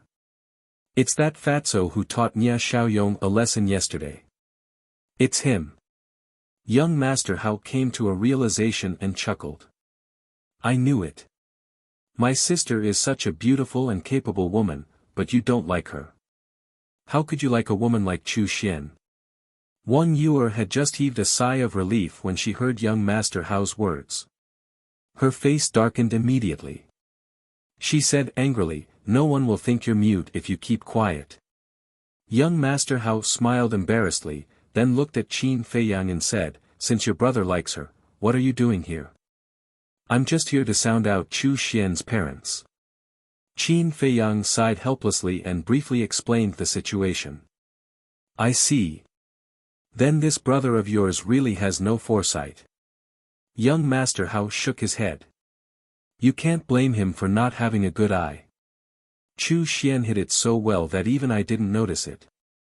The problem now is that I don't dare to tell him these things because he will definitely break down." Qin Feiyang rubbed his temples, his face full of worry. Wang Yuer said, "You'd better not hesitate about this.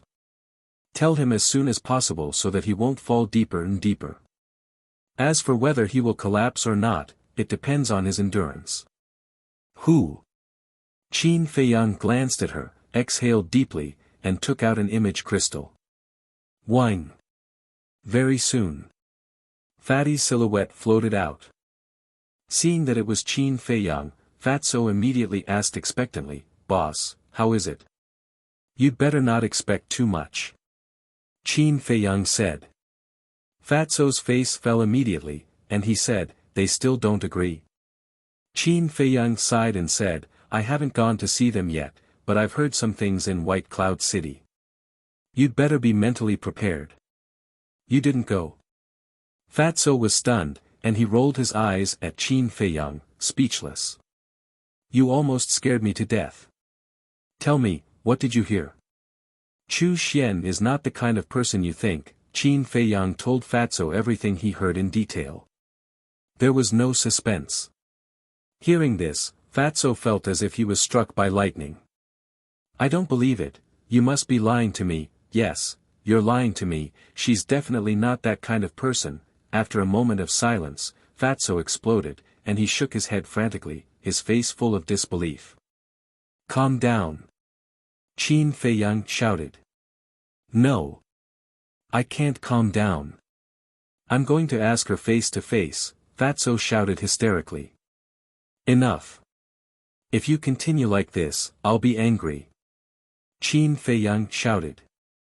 Fatso quivered, and he looked at Qin Feiyang, and said, "Boss, you don't understand how I feel now."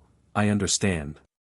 It's because I understand that I hesitated for a long time whether to tell you." Qin Feiyang sighed. Fatso said anxiously, "But I can't believe it. I've been with her for so long, and she's not that kind of person." All right. I know that no matter what I say now, you won't believe it. Wait for me, I'll confirm it for you. And before I confirm it, don't go looking for her again. If I find out that you secretly went to look for her, then don't blame me for being hostile." After Qin Feiyang finished speaking, he turned off the image crystal. Young Master Hao sighed, "This brother of yours is very affectionate." Qin Feiyang smiled faintly, "After all, it's the first time." "Then how many times are you?" Wang Yuer asked without warning. Qin Feiyang instinctively wanted to answer, but fortunately, he was alert and reacted. He squinted at Wang Yuer and said indifferently, "What does it have to do with you how many times I've done it?" Young Master Hao patted Qin Feiyang's shoulder and laughed, "Brother, don't pretend, I think you haven't even done it once. So you're still a chick." Wang Yuer covered her mouth and laughed. Qin Feiyang stared at young Master Hao in dissatisfaction. Why did this guy always undermine him? Professional demolition business? Then he looked at Wang Yuer and said jokingly, "You're so good at talking. Then tell me, how many men did you have before?" "Get lost!" Wang Yuer immediately shouted coldly. He made it sound like she was a fickle woman. Although she did like to rape some stinky men before, she was still very pure, okay? And she had never done anything out of line. Only you can say it, but not me. Is there a person as reasonable as you? Qin Feiyang snorted coldly. You're a man, okay? Is that all you can do? Wang Yuer said angrily. Men are also human beings. Why must they be bullied by you women? Qin Feiyang glanced at her indifferently. Wang Yuer was furious. Okay. You start quarreling without saying a word. I really admire you.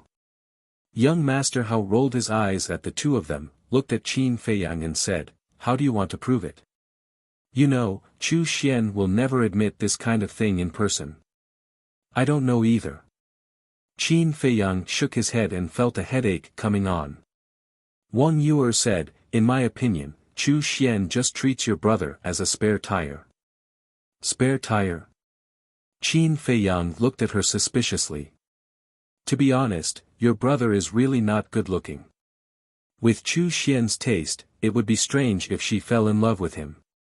I guess that Chu Xian may have seen that he has a good relationship with you, so she hasn't rejected him. Wang Yuer said. Qin Feiyang was stunned and said, now that you mention it, it reminds me of something Fatso said to me. What is it? Wang Yuer asked. Qin Feiyang said, Fatso said that Chu Xian was neither close nor distant to him, and she seemed to be playing hard to get. That's right. I'm a woman, and I know women. Chu Xian must value your relationship with Fatso. I can guarantee that once someone better than Fatso appears, she will dump Fatso without hesitation. There's another possibility. She's using Fatso to find an opportunity to get close to you. After all, you're now the Chief Tower Master's disciple. As long as she hooks up with you, the Heavenly Spiral tribe will definitely soar. Wang Yuer speculated. Young Master Hao frowned and said, if that's the case, then she's too much. If that's the case, I'll make her regret it for the rest of her life. Qin Feiyang's eyes flashed coldly. He looked at the two of them and said, I want to make a trip to the Heavenly Spiral tribe. Do you want to go back first? Young Master Hao smiled and said, since we're already here, let's go together. Wang Yuer said, I also want to see what kind of people this tribe is. You really like to join in the fun. Qin Feiyang shook his head and laughed. He then jumped down and disappeared into the mountains below. Young Master Hao looked at Qin Feiyang's back and turned to Wang Yuer. He smiled and said, Sister, you can rest assured now. Rest assured about what? Wang Yuer said indifferently. Still pretending? I already know what you're thinking. Don't hide it. If you love, say it out loud. If you expect Ancestor Mu to take the initiative to tell you, that's impossible. Although he's very smart in other aspects, and it wouldn't be an exaggeration to say that no one can compare to him, he's an idiot when it comes to love. Young Master Hao chuckled. I'm a woman. Why should I take the initiative? Wang Yuer snorted in dissatisfaction. See. Admit it yourself. Since you've admitted it, then let go and love. Life is short, don't leave any regrets. Young Master Hao patted Wang Yuer's shoulder and jumped, chasing after Qin Feiyang. Wang Yuer was stunned, then gritted her teeth and said angrily, You little bastard, how dare you trick me? See how I'll deal with you. After saying that, she chased after him fiercely. Heavenly Spiral Tribe. Strictly speaking, in the Central Divine Kingdom, this tribe could only be considered a small, insignificant tribe. Because the entire tribe only had a few 100,000 people. The strongest one was a 9-star battle saint. However, although the Heavenly Spiral tribe was not comparable to those big tribes, its territory was still very large. Moreover, like the other super tribes, they also built a city of their own. It was just that the scale could not be compared to the cities of the other super tribes, and they did not have their own patterns. About half an hour later, Qin Feiyang and the other two stopped above a mountain ridge. They looked at the Heavenly Spiral tribe from afar, then activated the concealment technique and directly sneaked in. Although the city was not big, it was quite prosperous. The streets were bustling with people, and the shops on both sides were dazzling. The three of them walked openly on the street, and no one could see them. Young Master Hao sent a sound transmission, "Brother Mu, the more I look at your concealment technique, the more I like it. How about this, I'll use the divine art I got from the land of inheritance to exchange with you." "In your dreams," Qin Feiyang said without turning his head. In terms of practicality, the concealment technique was more valuable than the divine art. Moreover, he did not lack the divine art, so there was no need to exchange it. Chapter 1079. Many tribal leaders lived in the center of the tribal city, and the Heavenly Spiral tribe was no exception. Because it was a symbol of status, representing a superior status. The residence of the Heavenly Spiral tribe's leader was a huge mansion, occupying almost 1/10 of the city. It was magnificent and magnificent. The security around the mansion was very tight. It could be said that there was a sentry every 3 steps and a sentry every 7 steps. And the people guarding the mansion were basically burly men, whose cultivation was between 5-star and 9-star battle masters. If it was an ordinary person, it would be very difficult to break in. But Qin Feiyang swaggered in with young Master Hao and the other two. In a garden. Young Master Hao glanced around and frowned. "The mansion is so big, where are we going to find the leader of the Heavenly Spiral tribe? There shouldn't be many 9-star battle saints in the Heavenly Spiral tribe. Let me sense." Wang Yuer said and then closed her eyes. "No need." Qin Feiyang waved his hand and looked up at the sky above the mansion. Wang Yuer opened her eyes and looked up suspiciously, only to see an old figure appear out of thin air. It was the housekeeper who had chased them before. Seeing the housekeeper appear, young Master Hao's eyes lit up and he said with a smile, "He will definitely report to the leader of the Heavenly Spiral tribe as soon as he comes back. We just need to follow him." "Yes." Qin Feiyang nodded, waved his arm, and took young Master Hao and the other two into the sky. Whoosh! At the same time, the housekeeper glanced at the mansion and rushed to a courtyard below. Qin Feiyang and the other two followed behind him. Soon, the 4 of them entered the courtyard one after another. The size of the courtyard was about 500 or 600 meters. In addition to an exquisite attic, there was also a small garden with hundreds of flowers in full bloom, attracting bees and butterflies.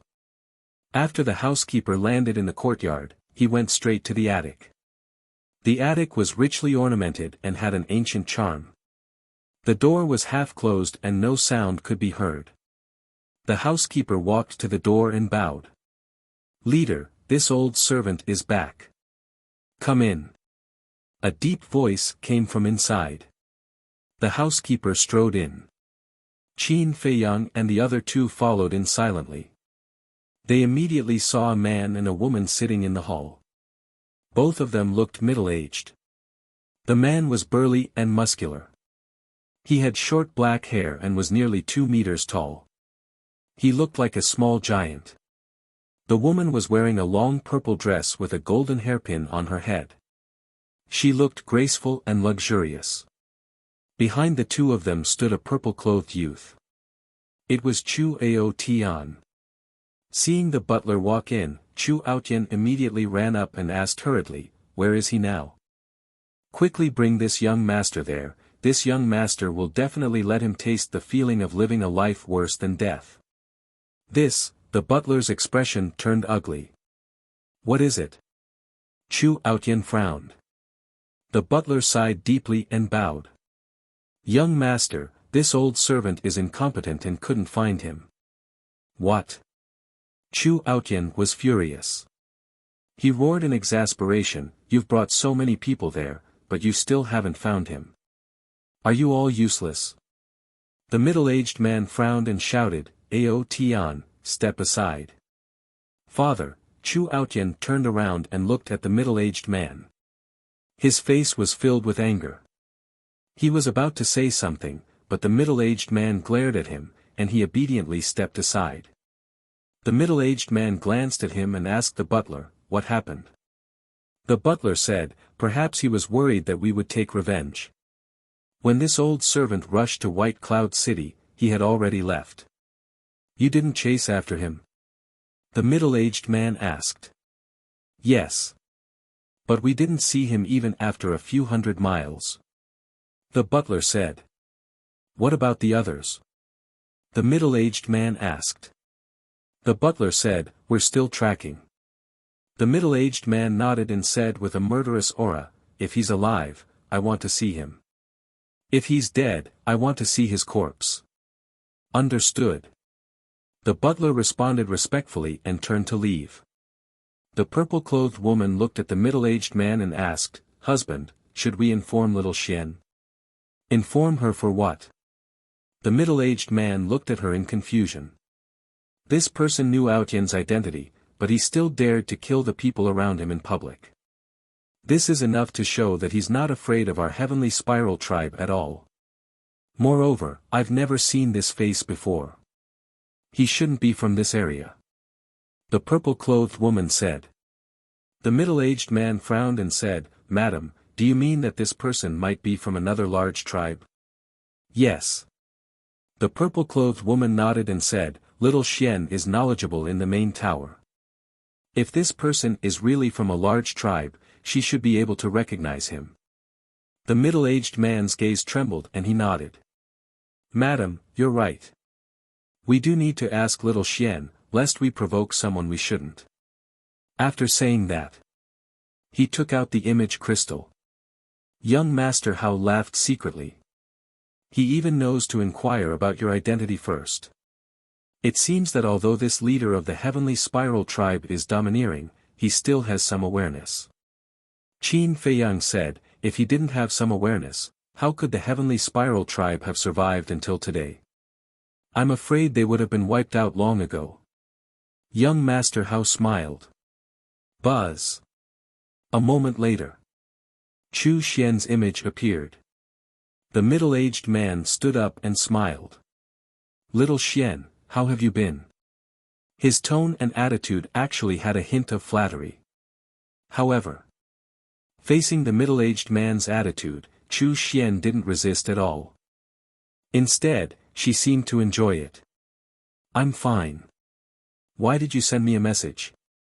Even her tone was very cold, as if she was a high and mighty empress. "There's a small matter. Not long ago, your brother brought people to White Cloud City. In the end, he was blocked by a reckless person and killed many of our people. I just want to ask, do you know him?" The middle-aged man waved his hand and his battle aura surged, condensing into Qin Feiyang's disguised appearance. Chu Xian sized up the image and shook her head. "I've never seen him before. He shouldn't be anyone famous." "That's good." The middle-aged man heaved a sigh of relief and said, "Is that fatso still harassing you?" Qin Feiyang's eyes flashed and he took out the image crystal. At the same time, Chu Xian frowned slightly and said, "Speaking of this, I'm quite puzzled." "What's wrong?" the middle-aged man asked. Chu Xian said, "In the past, he would come to me on time every morning to please me. But these 2 days, he hasn't come to me even once." Fatso had been watching Li Yan these 2 days. Of course, it was impossible for him to go to her. Why is that? Has he given up? The middle-aged man was suspicious. It shouldn't be possible. Because if he had given up, he would have done so long ago. There's no need to pester me for so long. But it doesn't matter. Anyway, my goal is to admire my ancestor. If it weren't for his good relationship with my ancestor, I wouldn't have bothered with him. Chu Xian snorted coldly. That's right. He should look in the mirror and see what kind of person he is. He still wants to eat swan meat. How ridiculous. The middle-aged man also laughed. Sure enough, I guessed right. Wang Yu, muttered. This woman is not simple. She was with Guofeng before. She must have coveted Guofeng's family background. Young Master Hao sighed. This woman's scheming was simply terrifying. At the same time, Qin Feiyang's eyes were also surging with cold light. Hu Chu Xian had nothing to do with him.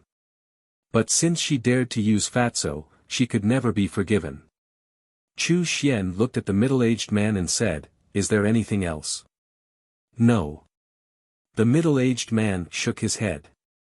Before his voice died away, Chu Xian's virtual image dissipated. She didn't even say a word of farewell, looking extremely arrogant and indifferent. Wang Yuer said in disgust, "This woman is really disgusting. Although this family wasn't anything good, as children, shouldn't they respect their parents?" But she couldn't find the slightest respect on Chu Xian's face. She even treated her own parents like this, let alone outsiders. She was very bad. Young Master Hao turned to look at Qin Feiyang and asked, "What are you going to do?" "Let them despair and regret." Qin Feiyang's eyes flickered. He put away the image crystal and left with young Master Hao and Wang Yu. The main tower. Soothing Lake. Qin Feiyang and the other two sat at the tea table, drinking tea silently. Next to them, Fatso raised his head and stared at the image transmitted by the image crystal. His hands were tightly clenched together, and his face was full of pain. Ever since Qin Feiyang sent him a message, he had been praying that this was a misunderstanding. However, the truth beat him mercilessly. "So you were just using me, I like you so much, why did you do this to me, you're too ruthless." He muttered to himself, and tears came out uncontrollably. Qin Feiyang couldn't bear it. He put down the teacup, got up and patted him heavily on the shoulder, saying, "A man bleeds but not tears." Fatso wiped away his tears, turned to look at Qin Feiyang, and said, "Boss, I want the heavenly spiral tribe to disappear." Every word was sonorous and powerful, containing an undispersible murderous intent. Qin Feiyang nodded and said, "The heavenly spiral tribe will disappear, and it won't be too late. Leave this matter to me." Young Master Hao got up and smiled. Wang Yuer frowned and said angrily, "What are you doing?" This young master also doesn't like them. Young Master Hao shrugged. Qin Feiyang turned to look at young Master Hao, cupped his hands and said with a smile, "Thank you. We're family, what's there to be polite about?" Young Master Hao rolled his eyes at him, looked at Fatso and said, "Don't worry, this young master will make that woman suffer so much that she'll beg you to marry her. I'm no longer interested in such a woman. However, if I can see her in pain and despair, it's also pleasing to the eye." Fatso sneered. After suffering such a blow, you can still calm down so quickly. Your psychological quality is quite good. Originally, we were still worried that when you found out about this, you would seek death." Young Master Hao laughed. "What a joke, after following boss for so many years, how can my psychological quality not be strong? This little blow, at most, will only make me sad for a while. Seek death. That doesn't exist." Fatso shook his head and said. Young Master Hao gave him a thumbs up and said, "I admire you." The fatty said, "I also quite admire you. You turned from a hedonistic son of rich parents to a young and promising man in such a short time." "Ah." Young Master Hao was stunned and said speechlessly, "When was I a playboy? Moreover, even if I'm a playboy, I'm much better than that Chu Outyan." Fatso nodded seriously and said, "Yes, not as good as the best, but better than the worst." Young Master Hao's face darkened, and he said angrily, "Why are you so annoying?" "Can't help it, I was born to be annoying." Fatso touched his chin and chuckled. Seeing that Fatso was not ashamed but proud, young Master Hao was speechless for a moment and could only helplessly shake his head. Chapter 1080. After chatting for a while, Fatso got up and left, continuing to keep an eye on Li Yen. Young Master Hao and Wang Yu also left. Heavenly Spiral Tribe, Chu Xian, a cold glint flashed in Qin Feiyang's eyes. He walked up to the second floor, sat on the balcony, took a battle chi pill, and closed his eyes to cultivate. Time passed in the blink of an eye, and night fell. Heavenly Spiral Tribe. The Heavenly Spiral Tribe's leader sat on a throne made of gold, looking down at the steward standing below. He said angrily, "It's been a day, and you still haven't found him. What's the point of me keeping you? Leader, please calm down. I've really tried my best." The steward quickly knelt on the ground, his face full of fear. The Heavenly Spiral Tribe's leader said, "Don't say I didn't give you a chance. I'll give you one more night. If you still haven't found that person's whereabouts by tomorrow morning, you can come back with your head." The steward's eyes were also burning with anger. He looked up at the Heavenly Spiral Tribe's leader and said, "Then you'd better kill me now. How dare you?" The Heavenly Spiral Tribe's leader was furious. The steward said, "I'm not being presumptuous. I just don't want to do something meaningless." The Heavenly Spiral Tribe's leader shouted, "He killed our tribesman, and I asked you to find him. You call that meaningless? That's right. I also want to find him and avenge our dead tribesman. But we don't know who he is, nor do we know his name. We don't even know where he came from. How do you expect me to find him?" The steward said. "Is that your excuse?" The Heavenly Spiral Tribe's leader's face was dark. The steward shook his head and said, "I'm not looking for an excuse. I'm just stating the truth. How dare you talk back to me?" The Heavenly Spiral Tribe's leader suddenly stood up and landed in front of the steward. He grabbed the steward's neck and twisted it. He said with a sinister smile, "Do you really think I don't dare to kill you? It's my honor to die in the leader's hands. But before I die, I'd like to give you a piece of advice. This advice is something I've always wanted to say but didn't dare to say. Don't be so domineering in spoiling young Master Outyen, or our Heavenly Spiral Tribe will be destroyed by you sooner or later." The butler said expressionlessly, "How dare you curse our tribe? You're courting death." The leader of the Heavenly Spiral Tribe gritted his teeth as killing intent shot out from his eyes. Where is the leader of the Heavenly Spiral Tribe? However, just as the Heavenly Spiral Tribe's leader's killing intent surged, a cold voice rang out above the tribe. The Heavenly Spiral Tribe's leader raised his eyebrows and looked at the steward. "Count yourself lucky. I'll let you off today. Go reflect on your mistakes." After saying that, he threw the housekeeper to the ground as if he was throwing trash. Then, he rushed out of the main hall and shouted, "Who dares to trespass into my Heavenly Spiral Tribe? Do you want to die? This small tribe is really arrogant." That cold voice sounded again. The Heavenly Spiral Tribe's leader looked up and saw a middle-aged man standing in the sky above the tribe. His aura was as vast as the ocean, unfathomable. His pupils immediately shrank. He flew up into the sky and landed in front of the middle-aged man. He frowned and said, "Who are you? Why did you barge into my Heavenly Spiral Tribe for no reason?" The middle-aged man said, "Who I am is not important. What's important is that you have offended someone you shouldn't have.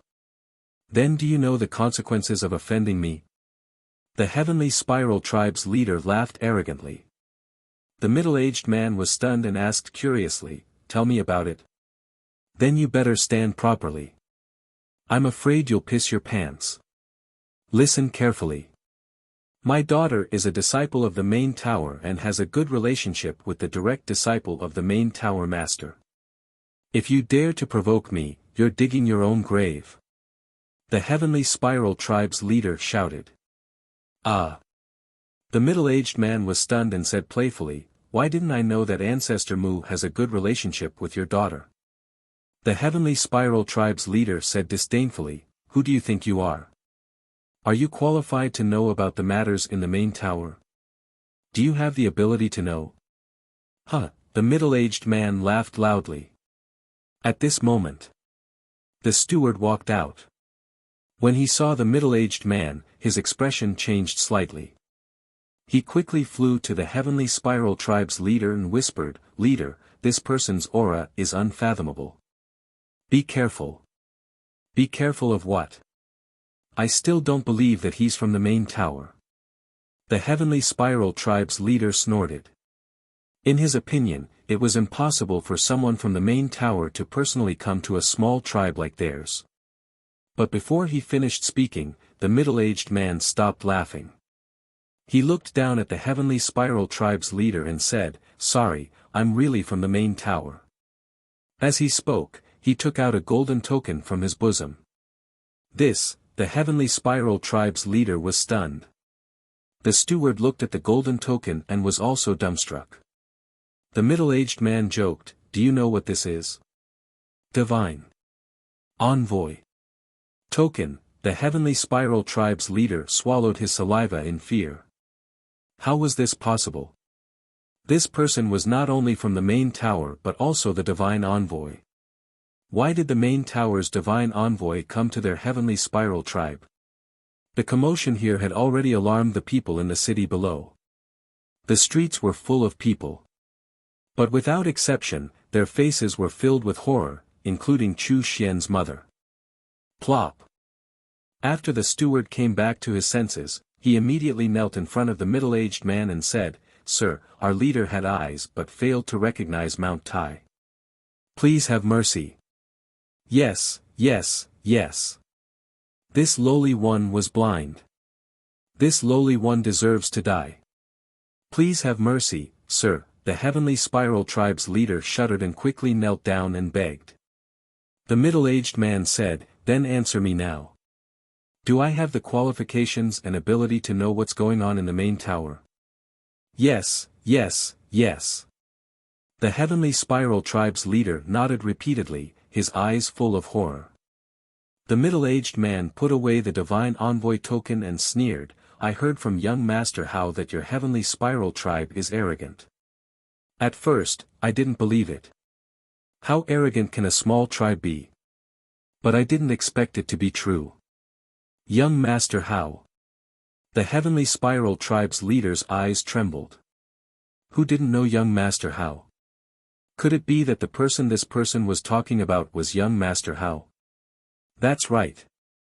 You've angered young Master Hao. You have 3 days to leave the Central Divine Kingdom. The middle-aged man said. Where to? The Heavenly Spiral Tribe's leader asked. The middle-aged man said, "Back then, Qin Feiyang killed everyone in the first district. It's been reduced to ruins. You can go to the first district to reclaim it." The Heavenly Spiral Tribe's leader's face turned pale. He nodded and said, "Okay, okay, okay. This lowly one will bring the steward to the first district tomorrow." No matter how unwilling he was, he dared not disobey the main tower's order. "Did you misunderstand what I meant? I'm not talking about the two of you. I'm talking about the entire Heavenly Spiral Tribe." The middle-aged man said. "What?" Both of them trembled. The entire tribe had to go to the first district. Wasn't that the same as being expelled from the Central Divine Kingdom? "Sir, the Central Divine Kingdom is our root. You can't force us to leave our homeland. This lowly one knows his mistake. Please, let us go. Even if you want this lowly one to die, don't expel us from the Central Divine Kingdom." The two of them kept kowtowing and begging for mercy. The people in the city below were also in an uproar. They were panicking. The middle-aged man was not moved at all. He said indifferently, "It's useless to beg me because this is young Master Hao's order. Hurry up and get ready. I'll personally send you on your way in 3 days. Actually, this is a good thing for you because there's no one else in the first district. You can dominate as much as you want." The middle-aged man sneered, opened the portal, and left without looking back. The two of them watched the portal disappear and collapsed powerlessly. The steward said in despair, "Chief, did you see that? This is the consequence of your arrogance. I know I was wrong. Steward, can you think of a way?" We can't go to the first district. The chief of the Heavenly Spiral tribe looked helplessly at the steward. Although they were just a small tribe in the Central Divine Kingdom, they were already considered a super tribe compared to the tribes in the 9 regions. Moreover, the Central Divine Kingdom and the 9 regions were very different. If the people in the Central Divine Kingdom were compared to the nobles, then the people in the 9 regions were the commoners. The most important thing was, in the Central Divine Kingdom, it was not so troublesome for the tribe's disciples to enter the main tower as long as they were talented enough. But once they went to the first district, it was almost impossible to enter the main tower. This was equivalent to banishing them to the first district and letting them fend for themselves. Sigh. The steward looked at the chief of the Heavenly Spiral tribe and sighed, "We can only look for the young miss now. Is it useful to look for her? Maybe even she has been expelled from the main tower." The chief of the Heavenly Spiral tribe said in despair. "Of course it's useful. As long as she agrees to marry that Fatso, then with the relationship between Fatso and Ancestor Mu, we can definitely persuade him to help us." The steward said. "Yes. Why didn't I think of that? Ancestor Mu is the direct disciple of the main tower master. He and young Master Hao usually call each other brothers. As long as he is willing to help, we can definitely escape this disaster." The chief of the Heavenly Spiral tribe's eyes lit up. He immediately took out an image crystal and sent a message to Chu Xian. At the same time, Jian Feng. Fatso stood behind a bush and looked at Li Yan sitting on the edge of the cliff from afar. He muttered impatiently, "How long is this woman going to stay here?" Since she learned that she was going to marry Fu Anshan, Li Yan had been sitting on the edge of the cliff, motionless. No one knew what she was thinking. "Boss, why don't you just tell her that Li He is not dead and everything will be fine? Why do you have to make things like this?" Fatso shook his head helplessly. He glanced around and found a stone. Then he sat on the stone and looked at Li Yan in boredom. But not long after he sat down, Li Yan suddenly got up, looked at the dark night sky, and flew toward the mountain range ahead. Fatso was surprised and immediately got up to follow her. But at this moment, the image crystal in his arms moved. Who is it? Why is he causing trouble? Fatso raised his eyebrows and took out the image crystal. Buzz! A shadow appeared. It was Chu Xian. However, the vigor of the past had already disappeared, leaving behind only a face of anxiety. Obviously, she already knew about the tribe. A look of disgust flashed in Fatso's eyes. He chuckled and said, "What wind is blowing today? You actually took the initiative to contact me?" Chu Xian hesitated and said, "Well, I have something to, I'm not free now. Let's talk about it another day." But before Chu Xian finished, Fatso directly turned off the image crystal and then pondered. What was going on? Had young Master Hao already started to take action? Forget it. Let's go and take a look. Don't do anything stupid. Chapter 1081. The night was as dark as ink. Fatso followed behind Li Yan and continued to rush into the depths of the mountain range. Where is she going? If they continued to go deeper, they would reach the sacred ground. There were rules in the main tower and ordinary disciples were not allowed to enter the sacred ground. After an unknown period of time, suddenly, Li Yan stopped and looked down at the mountain stream below. Fatso looked down suspiciously and saw a pool of water below. It was about 100 feet deep and the water was clear, but it was dead silent. Li Yan's gaze was on the pool. Is she going to jump into the water and commit suicide? Fatso was surprised. Whoosh! Just as he had this thought, Li Yan suddenly swooped down and her target was the pool. Oh no! Fatso was shocked and hurriedly flew to stop her, but before he got close, he stopped again. He saw that Li Yan did not jump into the water to commit suicide, but landed by the pool and stared at the water. However, Fatso did not dare to let his guard down. After facing repeated blows, Li Yan must be feeling very uncomfortable now and might suddenly do something stupid. He quietly landed in the woods by the pool and hid in the dark, staring at Li Yan. "Xiao Bai, I'm here." Suddenly, Li Yan spoke softly to the pool and a smile appeared on her face. "Xiao Bai." Fatso was slightly stunned and glanced at the water. Who was she talking to? Splash! Not long after she finished speaking, the water suddenly rippled. Whoosh! The next moment, a white stream of light rushed out of the water and landed in front of Li Yan. It was a small thing that looked like a snake and was only about the length of a chopstick. It was as white as jade and emitted a hazy glow in the night. No way! Looking at the little thing, Fatso was dumbfounded. On the little thing's head, he saw a white horn. It was like white jade, sparkling and translucent. And under its abdomen, Fatso also saw 4 claws. Her 2 black eyes were as bright as gems, and they were very attractive. This, it's actually Little White Dragon, am I fucking seeing things? Fatso's face was filled with disbelief. He rubbed his eyes hard and looked at the little thing again. I'm not seeing things. It really is Little White Dragon. Fatso's gaze trembled, his eyes filled with shock.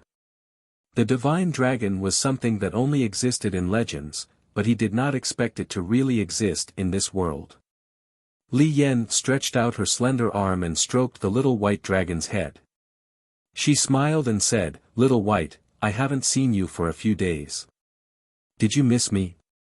"Yai." The little white dragon cried out softly as it rubbed its little head against Li Yan's palm, seemingly enjoying Li Yan's touch. Unbelievable, this woman actually has a little white dragon by her side. Fatso mumbled, his eyes shining brightly. The divine dragon was the king of all beasts. Anyone who saw it would be moved. Li Yan held Little White Dragon in her hands like a mother. Her eyes were full of love as she asked, "Little White, it's been so long. Why can't you speak?" The gigolo looked at Li Yan innocently, shook his little head, and made a very helpless expression. What a cute little thing. Li Yan hugged Little White Dragon lovingly and sat on a green rock by the lake. She looked at the faintly discernible crescent moon in the dark clouds, and a worried expression appeared on her face again. How nice would it be if Grandpa Fatty was that little white dragon? Looking at the little white dragon rubbing against Li Yan's chest, Fatty's face was filled with jealousy and hatred. They were both living beings, but why was there such a huge difference? The night wind was a little chilly. Little White Dragon gradually noticed Li Yan's abnormality and raised its little head to look at her suspiciously. "Little White, do you know? So many things have happened during this period of time, and I can't hold on any longer." Li Yan murmured. Little White Dragon looked at her as if it understood. Li Yan retracted her gaze and looked at Little White Dragon's lively eyes with a smile. "You don't understand yet." Little White Dragon pouted to express its dissatisfaction. "Little thing, I'm in a good mood after seeing you, but, this might be the last time I'll come to see you." Li Yan sighed, her expression filled with loneliness. Little White Dragon still had a confused look on its face. Next, Li Yan said a lot more to Little White Dragon. Time passed bit by bit. Soon, the horizon began to turn white, and the sun slowly rose. Li Yan looked at the morning sun, her face withered like a flower, exuding a kind of sad beauty. Sigh. She let out a long sigh, picked up Little White Dragon, and laughed, "Little thing, I really can't bear to part with you, but in this world, there is no banquet that doesn't end. You have to live well, because you're different from me. My fate has already been decided, but you, one day in the future, the world will worship you as a god, no one can restrain you, and no one dares to control your fate." After Li Yan finished speaking, she held Little White Dragon and extended it towards the pool, smiling, "Go. Yeah. Little White Dragon did not jump into the pool. It waved its claws, as if it was trying to express something. Li Yan said, "Are you saying that we will go to the outside world together in the future?" Little White Dragon nodded repeatedly. Li Yan's expression was slightly gloomy, but then she smiled and nodded, "All right, I'll wait for you." Little White Dragon cried out excitedly a few times, then intimately stuck out its tongue and licked Li Yan's palm, then turned around and jumped into the pool, disappearing. The surface of the water quickly calmed down. It's finally time to leave. That night, the most boring person was Fatso. He couldn't do anything and just kept squatting there. He was about to get sick from holding it in. However, he stood there, looking at Li Yan, only to see that Li Yan had not left. "What else do you want to do?" Fatso gradually frowned. Suddenly, Li Yan took out a dagger from her cosmos bag. Fatso's pupils shrank, and he immediately became alert. "Father, Mother, I'm sorry. I can't marry an old man. Grandfather, Yan is here to accompany you." Li Yan muttered to herself, held the dagger, and stabbed it towards her heart. "Damn it, I really did something stupid." Fatso's face changed. Like an ape, he jumped out and instantly landed in front of Li Yan, and then grabbed Li Yan's wrist. The dagger had already cut through Li Yan's clothes and almost pierced her heart. "Fortunately, I made it in time, otherwise I would have been scolded to death by the boss." Fatso wiped his cold sweat, grabbed Li Yan's dagger, and said angrily, "Why are you so stupid? What's in it for you?" Fatso's sudden appearance surprised Li Yan. Fatso said helplessly, "I have been watching you in secret, afraid that you would do something stupid." Li Yan was stunned, then shook her head and said self-deprecatingly, "I didn't expect that there would be someone in this world who cares about me. You asked me what's in it for me, and I told you that I can be free by doing this." Fatso said, "Isn't it just some trivial matter, do you need to be so pessimistic? My grandfather who loved me the most is dead. Father wants me to marry an old man, is this still a small matter?" Li Yan stood up and stared at Fatso angrily, roaring. "What's the big deal? Who doesn't have any setbacks in their life? If everyone is like you, committing suicide when they encounter something, then wouldn't the world become extinct? Besides, your grandfather doesn't want to see you like this." Fatso said. I understand what you're saying, but, when I think about living with Fu Anshan for the rest of my life, I can't help but be afraid." Li Yan squatted on the ground, hugging her legs, in despair and pain. Sigh. Fatso sighed and squatted beside her. He reached out and patted Li Yan's back, comforting her, "No, trust me, everything will be fine. I believe you. But tell me, what should I do? I don't want to marry him." Li Yan turned around and hugged Fatso, like a helpless child, crying bitterly. With the beauty in his arms, Fatso was at a loss for a moment.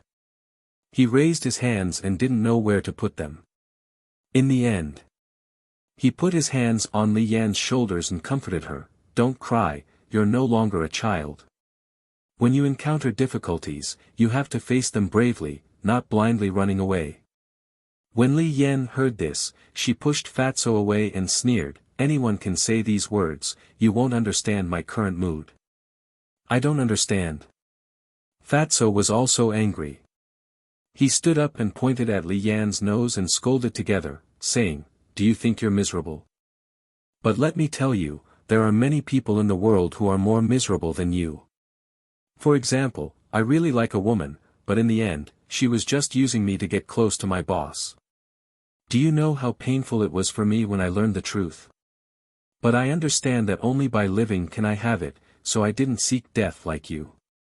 I also hope that you can pull yourself together, because the surprise is often at the end." Fatso said meaningfully. Li Yan fell silent and stopped sobbing. After a long time, she looked up at Fatso and asked, "Who is that woman?" "Chu Xian." Fatso said. "Chu Xian." Li Yan thought carefully for a moment and said, I've heard of this woman, it seems that she and Guofeng. Fatso nodded and said, yes, it's the woman who hooked up with Guofeng before. Li Yan said, I've heard of her, too. She doesn't seem to be as bad as you say. Why else would I say that she's a scheming woman? Let me tell you, she's too good at pretending. I used to follow her every day, but I didn't notice any flaws. In the end, it was boss who found out. Fatso said in disgust. Then you're really miserable. Li Yan looked at Fatso sympathetically, slowly got up, and said with a smile, hearing about your experience, my mood is a lot better. Fatso's face darkened, and he said angrily, we're friends after all. Can you not be so obvious about gloating? Haha. Li Yan shook her head and said with a smile, instead of gloating, it's better to say that we're in the same boat. I was deceived, and you were forced to marry. Can this be considered as being in the same boat? It's not at all, okay? Fatso rolled his eyes at her. Buzz. Suddenly.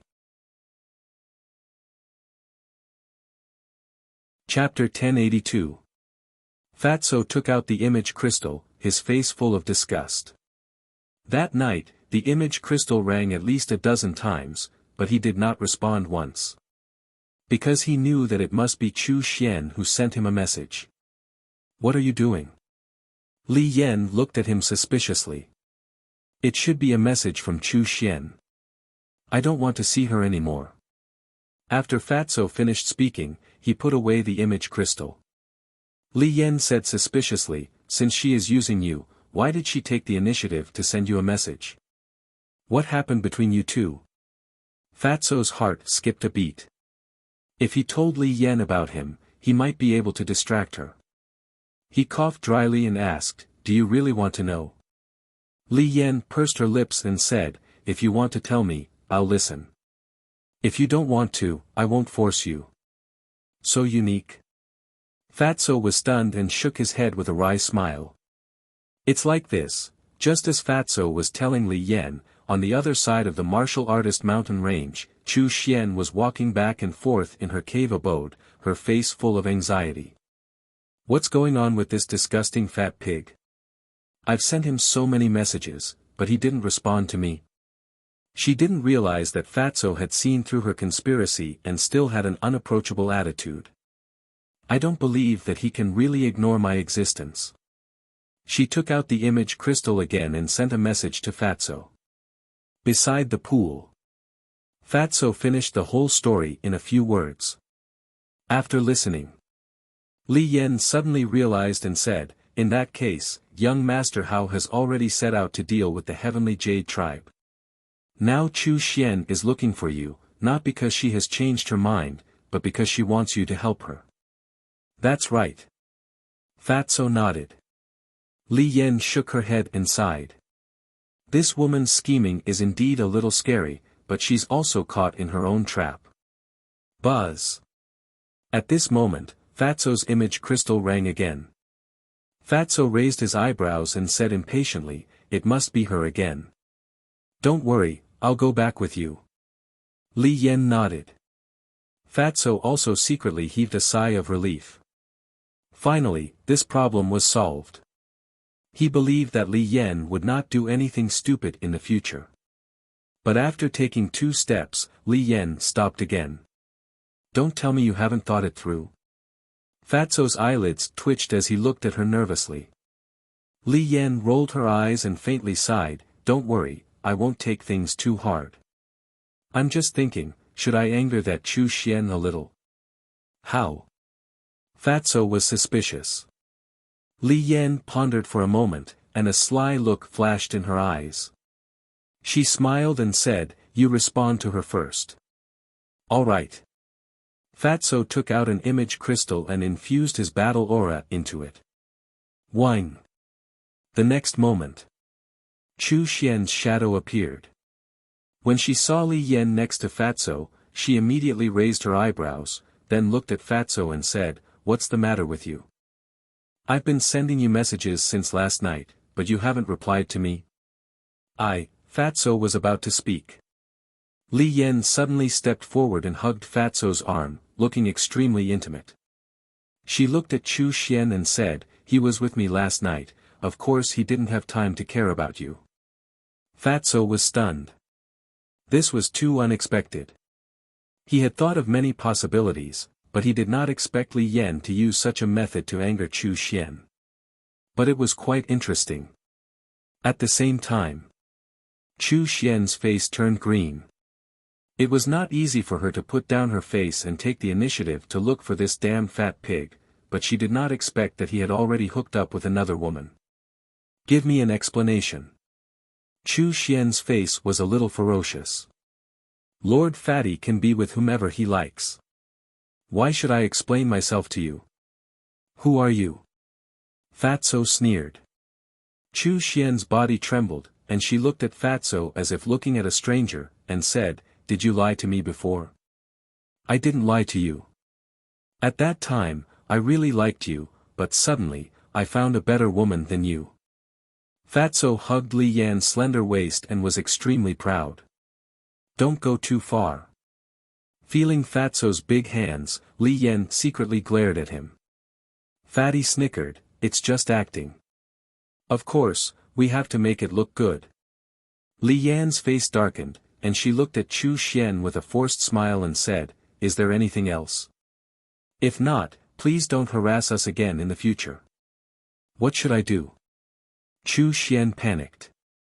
If she did not deal with Fatso, how could she persuade Ancestor Mu to help her? "Do you have anything else?" Li Yan urged impatiently.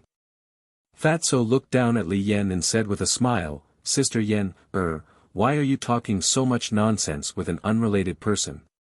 Ignore her, let's go on a date." With that, Fatso was ready to turn off the image crystal. "Wait."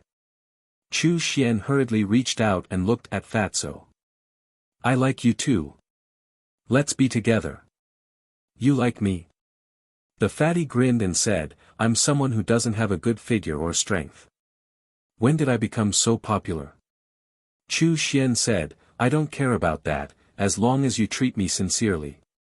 "Still pretending?" Fatso sneered secretly and shook his head. "I'm sorry, you and I are in the past. Now, I only have Sister Yan, in my heart. I only have you in my heart too." Li Yan was also very cooperative and looked at Fatso affectionately. Looking at the two of them who were full of affection, Chu Xian was furious and shouted hysterically, "You heartless bastard, I misjudged you." She was starting to play the bitter game. "I'm heartless. Tell me honestly, during this period of time, when have I not been like a mangy dog around you all day? But what about you? Have you ever looked at me in the eye?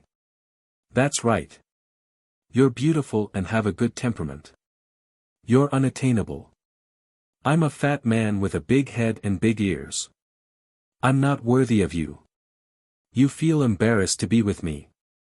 Since that's the case, why did you come to me?" Fatso sneered.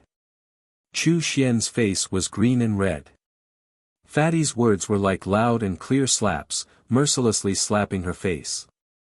Not only did it hurt her self-esteem, but it also trampled on her until she was scarred. But now, she could only endure. She looked at Fatso in disappointment and said, "Can't you see?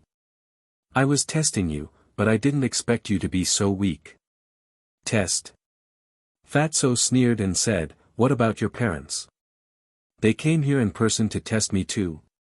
This woman was really shameless to the extreme. Why didn't he realize it before? "Yes. We are all testing you. Let's cut the crap. I'll ask you one last time. Do you really want to be with her? Do you think she's really with you because she likes you?" Chu Xian sneered. Fatso hugged Li Yan in his arms and said playfully, "Then why do you think Sister Yan, is with Fat Lord?" Chu Xian sneered and said, "I don't dare to talk nonsense, but it should have something to do with Ancestor Mu." The meaning behind his words was obvious. He was saying that Li Yan was using the fatty. A thief calling a thief? Fatso was stunned. Li Yan was also angry. It was Chu Xian who was using Fatso to get close to Ancestor Mu, but now she was biting her back. Did she really think she was easy to bully? Li Yan looked at Chu Xian mockingly and said lightly, I'm not like some people who are two-faced and only care about profits. The man I want doesn't need to be strong, handsome, or have a strong family background. As long as we get along well, it's fine. Maybe in your eyes, Fatso is useless, but in my eyes, he is my treasure and no one can replace him. Fatso, am I right? After Li Yan finished speaking, she looked at Fatso and asked. Yes, yes, yes. Fatso nodded repeatedly. Although he knew that it was just an act, he couldn't help but straighten his back and be in high spirits when he heard Li Yan's words. You adulterous couple, just wait and see. Chu Xian's eyes were ferocious. This was the first time in her life that she had been humiliated like this. Not only did she hate Fatso, but she also hated Li Yan. Let me tell you, you can scold me, but don't scold Sister Yan, If I hear you scold her again, don't blame me for being ruthless. Fatso's eyes were cold and flickering. Good, very good. Damn Fatso, remember this. You humiliated me today, and I won't let it go just like that. Chu Xian was about to go crazy. She spat out a few words before her shadow disappeared.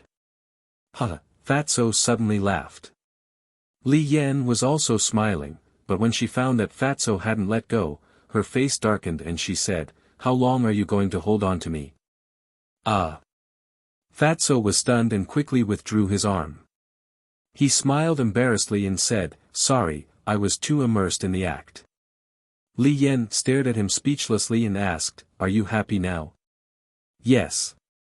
The resentment that has been accumulating for a few days is finally gone. I can start a new life. Thank you.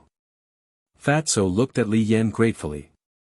Li Yan said, It's okay, just treat it as returning the favor of saving my life. Hee. Fatso rubbed his head and laughed foolishly. Li Yan rolled her eyes at him, and her expression became lonely again. She sighed and said, Sigh, your matter has been solved, but what about mine? I really don't know how to solve it. Fatso smiled and said, Don't worry, that old thing Fu Anshan won't succeed. You want to help me? Li Yan looked at him in surprise. It's a secret, you'll know when the time comes. In short, that old fart wants to eat a cabbage like you, he's daydreaming. Fatso smiled disdainfully. Hearing this, Li Yan's heart inexplicably felt at ease. Fatso said, Let's go, Fat Lord will send you back. Li Yan nodded. Then the two of them walked side by side towards the Warrior Mountain Range. I have a question to ask you. Haven't you already broken through to the Battle Saint Realm? Why don't you go to the Sacred Land? Li Yan's voice sounded in the forest. Fatso had already stepped into the Battle Saint Realm. Fatso said, It's to stay by Chu Xian's side. Then you entered the main tower for her? Li Yan asked again. Yes. Fatso sighed deeply. Then you're really stupid. Li Yan despised him. How would I know that she's such a person? Fatso said helplessly. Chapter 1083. Time flew by.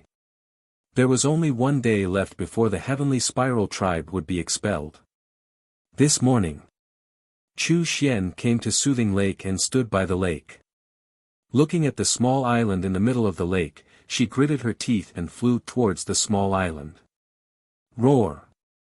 However, just as she flew up, a huge beast roared out of the lake. Chu Xian was so scared that her face turned pale. Because it was a sacred beast. The beast stood above the lake like a beast god. It looked at Chu Xian coldly and shouted, The main tower is a forbidden area. Please leave immediately. Chu Xian quickly said, I am a friend of Ancestor Mu. I have something to discuss with him. Please make an exception. The beast said, since you are a friend of Ancestor Mu, why don't you send him a message directly? Chu Xian said, I haven't had the time to establish a contract with him. How can you be considered a friend without establishing a contract? Do you think I am one of those beasts that have yet to develop intelligence? Get lost immediately. The beast shouted, its huge eyes flashing fiercely. Chu Xian said anxiously, we are really friends. If you don't believe me, you can ask him. The beast looked at her suspiciously and asked, what is your name? Chu Xian. Chu Xian said. All right, wait here. I'll go and ask him. After saying that, the beast flew towards the small island. Thank you. Chu Xian quickly bowed and thanked it. Then, she glanced at Soothing Lake with envy. This place is great. Not only does it have an independent courtyard, but it also has a sacred beast guarding it. If I could live here, why would I need to curry favor with that fat pig? Why is the heavens so unfair? I have worked so hard for so long, but I am still just an ordinary disciple. How many years has this Ancestor Mu been in the main tower? He is already a disciple of the main tower master and is respected by the world. I am not convinced. Tightly. Chu Xian clenched her fists. The envy on her face turned into jealousy and hatred. Whoosh! After a while, the beast returned and looked at Chu Xian. Sorry, Ancestor Mu said that he has no time to see you now. This, Chu Xian's body stiffened. She hurriedly said, did you tell him my name? Yes. He also specially asked me to tell you that he is powerless to do anything about the heavenly spiral tribe. The beast said. Chu Xian's eyes trembled, and her face was full of despair. The ferocious beast said, please leave immediately. Otherwise, don't blame me for being impolite. No. I must see him. Please make an exception. Chu Xian pleaded bitterly, but the ferocious beast was not moved at all. It's useless even if you see him. But at this moment, a cold voice sounded. Young Master Hao and Wang Yu both flew over. Greetings, young Master Hao. Greetings, Miss Yu. Chu Xian hurriedly bowed. Wang Yu looked at her coldly and said, put away your hypocritical face. Chu Xian was puzzled. Why do you say that, Miss Yu? Young Master Hao said, we all know what kind of person you are. There's no need to pretend anymore. Chu Xian's expression froze. Young Master Hao said indifferently, do you know why I'm dealing with your heavenly spiral tribe? Chu Xian shook her head. Because you provoked Fatso. Provoking Fatso is provoking Ancestor Mu. Provoking Ancestor Mu is provoking me. Young Master Hao said. How did I provoke Fatso? Is it because I didn't agree to his pursuit? Chu Xian said angrily. If that's the case, I naturally won't target your heavenly spiral tribe. But you used Fatso to get close to Ancestor Mu. This is what I can't tolerate. Young Master Hao shouted. What? They really know. Chu Xian's face was pale. How did these people know? Are you wondering why we found out when you hid it so well? Let me give you a hint. We've been to White Cloud City and even met your arrogant brother, Chu Outyan. That's all I have to say. Take care of yourself. With that, young Master Hao turned around and left with Wang Yu. Been to White Cloud City, could it be? Chu Xian's eyes trembled. She suddenly raised her head and stared at the backs of Wang Yu, and young Master Hao. She shouted, why are you doing this to me? I just want to get what I want. Is that wrong? What right do you have to treat me like this? You're stubborn. Only by working hard can you get what you want. You can't use others.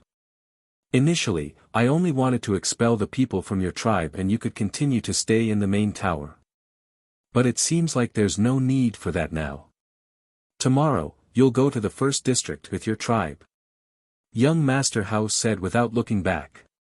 Boom. Hearing that, Chu Xian felt like she was struck by lightning. Her body and mind trembled and her mind rumbled. I'm wrong. Let me stay. Please, I beg you. She quickly knelt in the void and begged pitifully. However, young Master Hao and young Master Hao ignored her and disappeared from her sight. Why, I can't accept this. Chu Xian roared at the sky like a crazy demon. Leave now. The ferocious beast shouted. Its ferocious might was like a waterfall as it pounced towards Chu Xian. I don't need you to rush me. I'll leave. Chu Xian retracted her gaze and glared at the beast. Then, she looked at the small island in the middle of the lake. Her eyes were full of resentment. Sooner or later, I'll enter the Central Divine Kingdom openly. At that time, I'll make you regret it for the rest of your lives. Just you wait. She smiled sinisterly, opened the portal, and walked in without looking back. What? You're only going to expel them from the Central Divine Kingdom? At the same time, Fatso and Qin Feiyang were talking through transmission. The fatty's face was filled with displeasure. I just heard it from young Master Hao. He probably misunderstood us.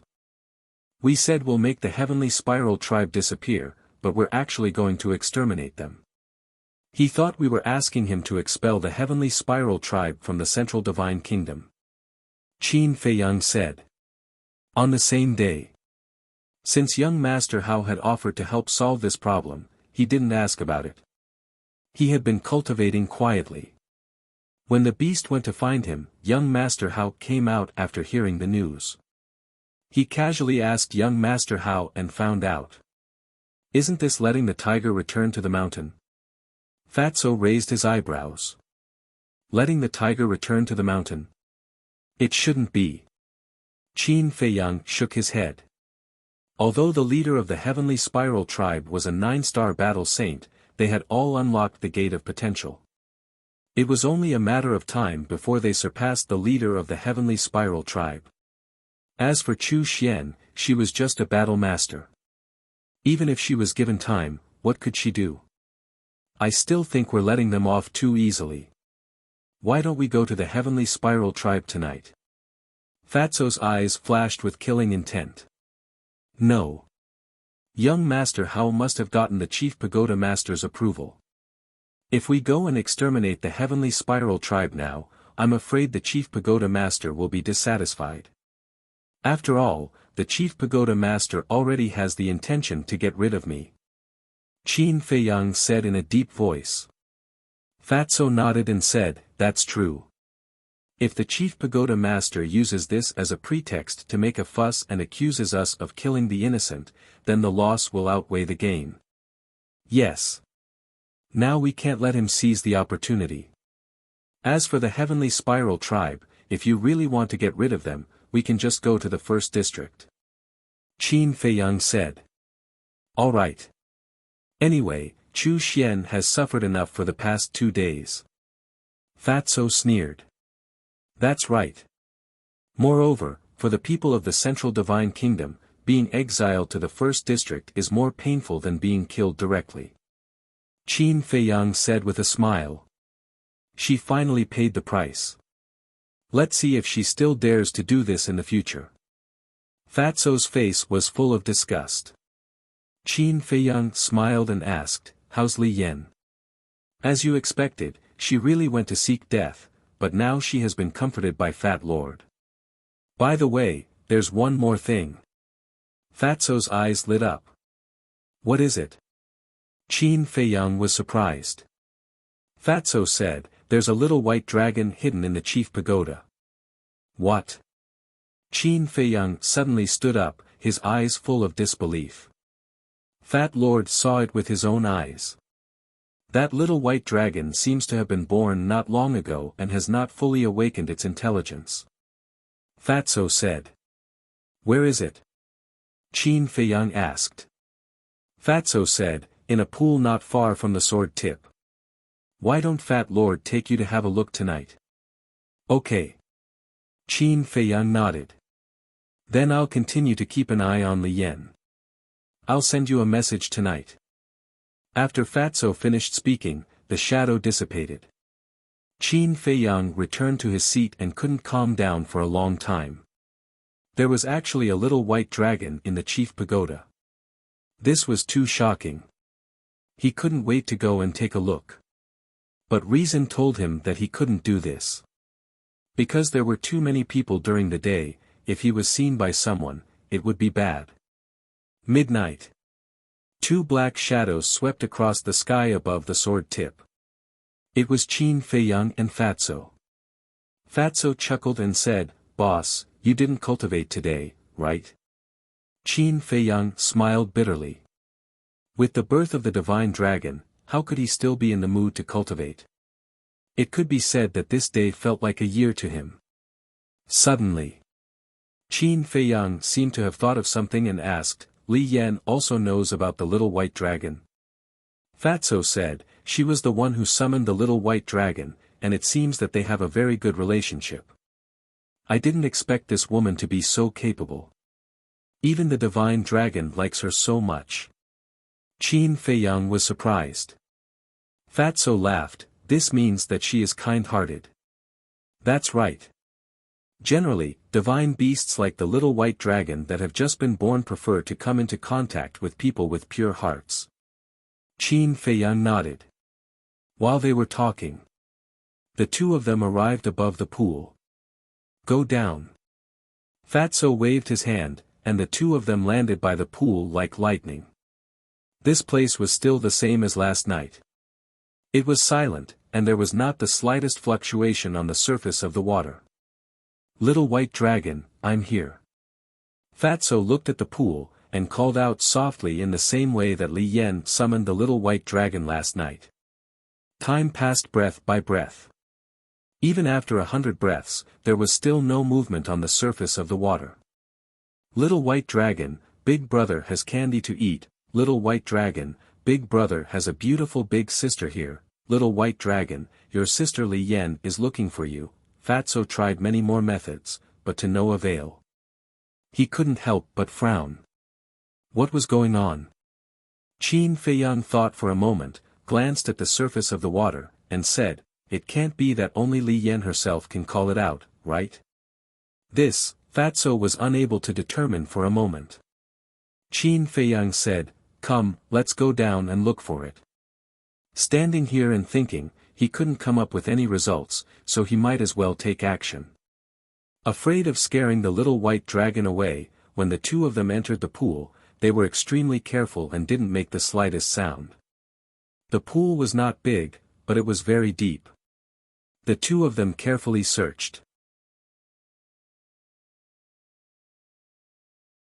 Chapter 1084.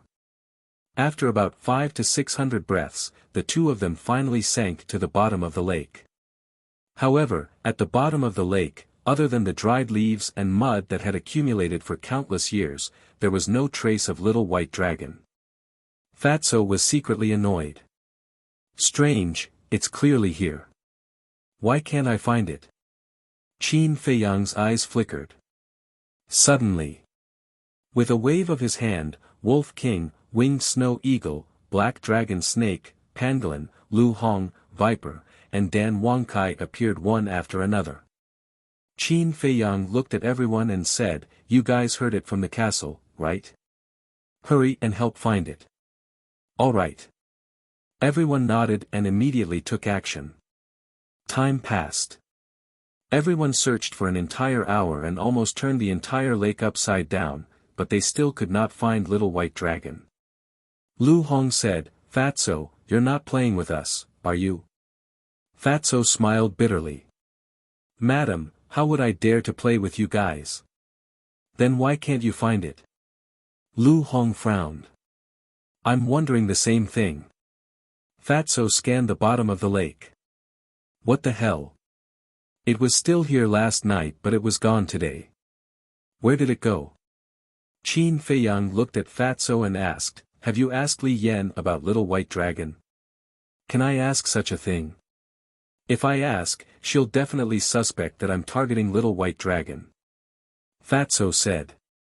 Qin Feiyang pondered for a moment and looked at Fatso. Go back and keep an eye on Li Yan first. I'll wait here and take a look. All right. Fatso nodded and headed towards the top of the lake. Qin Feiyang looked at Lu Hong and the others and smiled. I'll be enough here alone. You guys can go to the castle to cultivate as well. Dan Wangkai said hurriedly, Young master, can you help me solve the problem of the pill fire as soon as possible? He was a person who was born to refine pills. If he didn't refine pills for a day, his hands would itch. Qin Feiyang was stunned and apologized, I'm sorry, I forgot about it. After saying that, he took out a jade box and handed it to Dan Wangkai. He smiled and said, there's a cluster of grade 6 alchemy fire inside. Take it and use it. This grade 6 elixir fire was a congratulatory gift from the chief of the divine python tribe during the apprenticeship ceremony. Only a grade 6 alchemy fire. Dan Wangkai was a little disappointed. Then what rank do you want? 7th rank. Even the main tower regards the 7th grade pill fire as a treasure. Where am I supposed to find it for you? Qin Feiyang smiled helplessly. Dan Wangkai said, but if I use a 6th grade alchemy fire, I can only refine battle chi pills with 4 veins. This will slow down everyone's cultivation speed. The more veins there were, the more energy the battle chi pill contained. Although there was only a difference of 1 between 4 and 5 elixir veins, the difference in effect was like heaven and earth. That makes sense. Qin Feiyang lowered his head and pondered for a while. He said, how about this, you use it first. I'll go to the trading pavilion tomorrow. All right. Dan Wangkai nodded helplessly, then smiled and said, what about the recipes for potential pills? His eyes were filled with desire. Qin Feiyang smiled and said, it's all in the pill scripture. Go take a look yourself. Thank you, young master. Dan Wangkai was overjoyed. Qin Feiyang smiled faintly and said, didn't I say it before? If you follow me, I won't mistreat you. Of course, of course. Dan Wangkai nodded and smiled flatteringly. Beside him, Viper also had a flattering look on his face. Qin Feiyang waved his hand and sent the people and beasts to the ancient castle. Then, he sat cross-legged at the bottom of the lake and waited for Little White Dragon to appear. Dragon Phoenix Pavilion. Although it was already late at night, it was still as lively as ever. In a certain private room, a woman in white sat beside the coffee table. The water in the teapot was already boiling and gurgling. The fragrance of tea filled the entire room. However, the woman in white did not seem to be interested in tea at all and was frowning the entire time. Buzz. Suddenly, she took out an image crystal. Before long, the image of a middle-aged man appeared. It was the leader of the divine python tribe.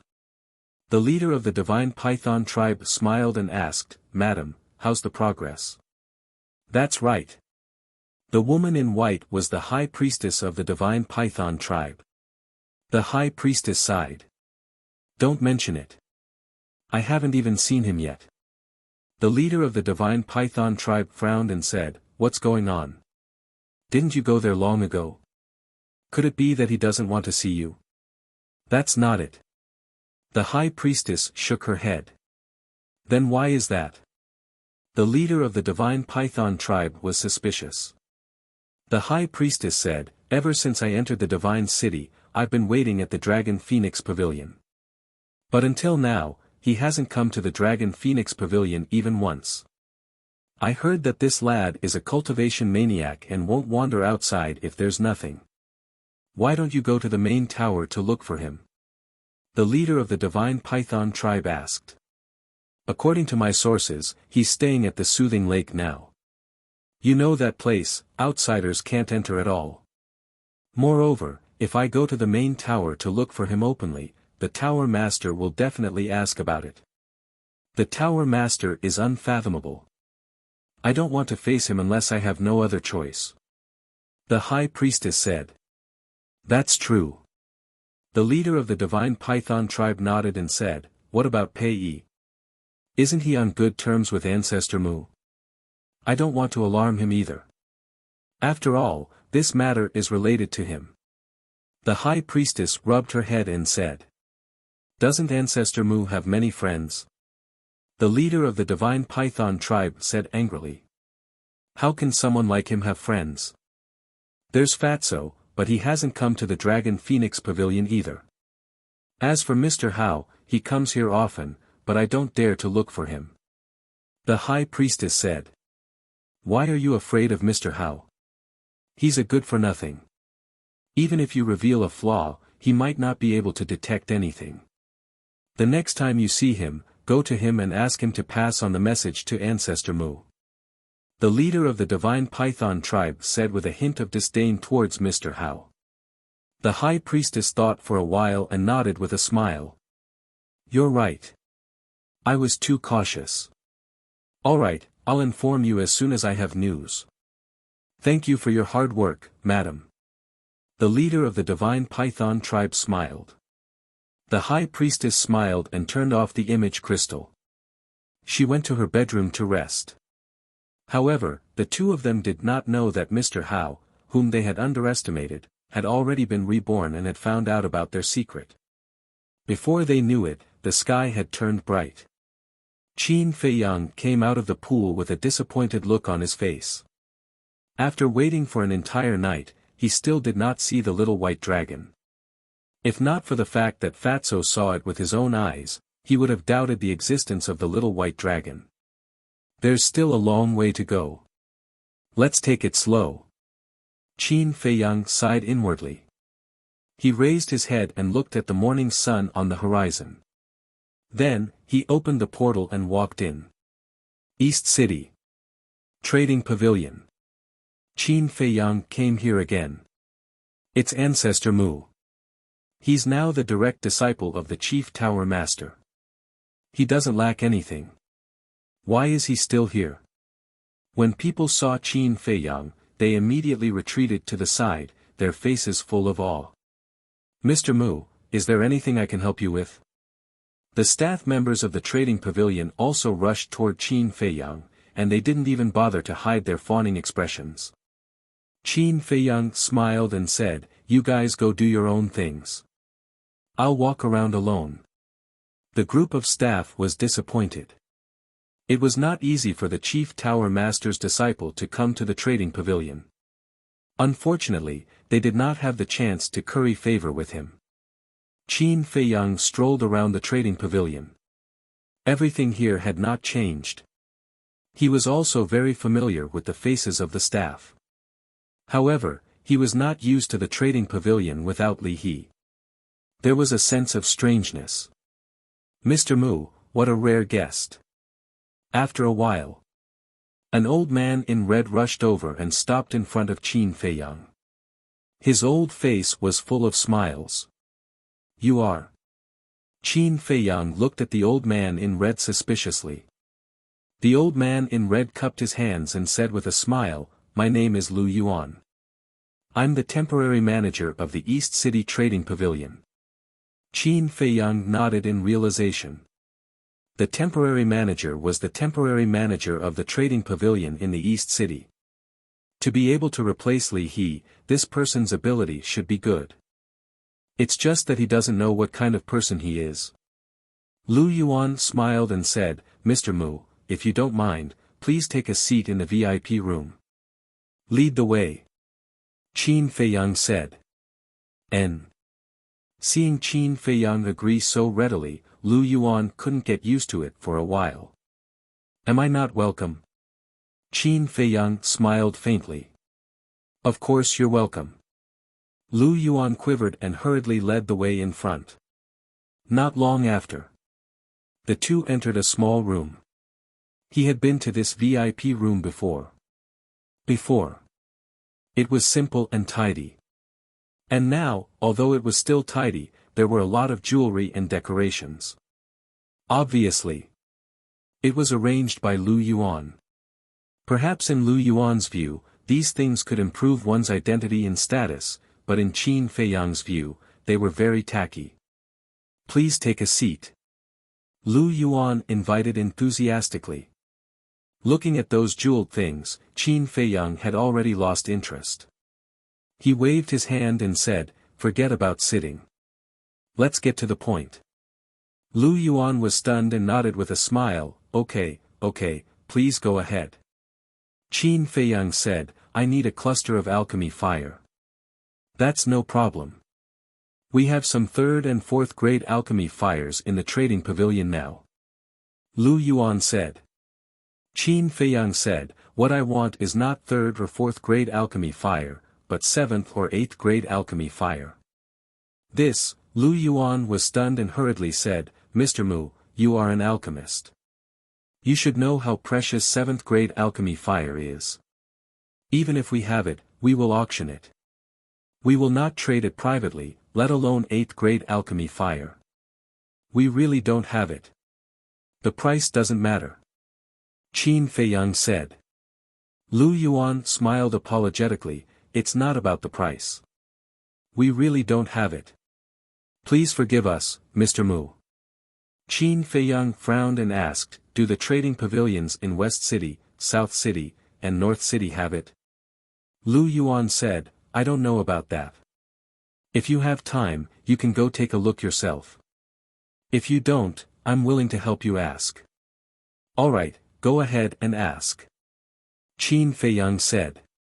"Please wait for a moment, Mr. Mu." After Lu Yuan finished speaking, he turned and left the VIP room. Qin Feiyang sat next to the tea table and frowned. If the trading pavilions did not have it, where could he find alchemy fire? Should he look for the chief tower master? Time passed quietly. Lu Yuan finally returned and said apologetically, "Mr. Mu, I'm sorry. I've asked. They don't have 7th or 8th grade alchemy fires. They do have 6th grade alchemy fires, but I don't know if Mr. Mu." Qin Feiyang stood up and said, "Forget about the 6th grade alchemy fire. Since they don't have it, I won't bother you anymore. Goodbye. Take care, Mr. Mu." Chapter 1085. Qin Feiyang opened the portal and returned to the calm lake. Soon, he received a message from Yan Wei. "What's wrong?" Qin Feiyang asked with a smile. Yan Wei laughed, "You went to the trading pavilion just now, right? In fact, although there is no 8th grade pill fire in the trading pavilion, there is a cluster of 7th grade pill fire. It seems to have been obtained by the pavilion master some time ago." Qin Feiyang raised his eyebrows and asked, "Then why did Lu Yuan say that he didn't have it?" "Because of Fu Anshan. Fu Anshan has already told Lu Yuan and the others that as long as you go to the trading pavilion, they will say that they don't have it. Of course, if it was in the past, Lu Yuan and the others would definitely not listen to him. But now, the matter of Fu Anshan inheriting the position of deputy pavilion master has been decided, and they don't dare to go against Fu Anshan anymore. In other words, the stewards of the 4 major districts are suppressing you in disguise." Yan Wei said. "This old thing still doesn't know how to stop." Qin Feiyang's eyes were filled with anger. "Stop. You're thinking too much, he's still proud of himself," Yan Wei said playfully. "Then I'd like to see how long he can be proud of himself." The corner of Qin Feiyang's mouth lifted, pursed with a thick sense of ridicule, and then said, "Don't act rashly, I will take care of him." "I know." Yan Wei nodded. After ending the conversation, Qin Feiyang lowered his head for a moment and sneered, "If I let you live so comfortably until the succession ceremony 2 months later, it would be too easy for you." He walked out of the attic and arrived outside young Master Hao's door. Dong! A moment later. Young Master Hao opened the door and smiled, "Are you planning to go to the Dragon Phoenix Pavilion with me?" "Why would I go to the Dragon Phoenix Pavilion?" Qin Feiyang was stunned. Young Master Hao said, "Don't you know? Today is the day of the Dragon Phoenix wine auction." "Not interested." Qin Feiyang shook his head. Then why are you looking for me? Young Master Hao was suspicious. Qin Feiyang said, I want to ask, where does the pavilion master live? You're looking for him? Young Master Hao was surprised. Yes. Qin Feiyang nodded. Young Master Hao's eyes brightened as he asked, why are you looking for him? Is there something interesting? Qin Feiyang smiled and said, you can say that. How about it? Are you interested in going together? This, young Master Hao hesitated for a moment, then shook his head and said, forget it, I'll still go to the Dragon Phoenix Pavilion. That old man lives outside the city. If you go west, with your speed, you'll see a huge valley in about an hour. He lives in that valley. All right. Then I'll go. I also wish you the best and see the true appearance of the young lady of the Dragon Phoenix Pavilion. Qin Feiyang said with a smile. True appearance. Young Master Hao shook his head and sighed, it's good enough to see her. Qin Feiyang looked at him. Young Master Hao's perseverance in this aspect was quite good. If it were anyone else, they would have fallen out long ago if they didn't even know what she looked like after paying so much. I'm just saying if her true appearance isn't as beautiful as you think, or even an ugly monster, can you accept it? Qin Feiyang asked. That depends on how ugly she is. If it's just average, I can accept it. Young Master Hao said. Qin Feiyang shook his head and smiled, saying, then I wish you good luck. After saying that, Qin Feiyang opened the teleportation gate and descended outside the city. Then, he rushed straight to the west. An hour later. He indeed saw a valley. The valley was unimaginably large, covering an area of dozens of miles. It was surrounded by mountains on all sides, and could only be entered from above. There were also countless ferocious beasts in the forest around the valley. And they were basically all emperor beasts. Even from afar, he could sense the terrifying auras coming from them. This old man really knows how to pick a place. Qin Feiyang muttered. Walking in this place was simply terrifying. Roar! A black leopard roared out. Its body was more than 10 meters long, and its emperor's might surged in the sky. Qin Feiyang's pupils constricted, and he immediately became vigilant. But the result was beyond his expectations. The ferocious beast did not attack him, but just observed him from afar. What's going on? Qin Feiyang was suspicious. Suddenly, the black leopard said, Young Master Mu, please follow me. What's going on? How do you know who I am? Qin Feiyang was extremely shocked.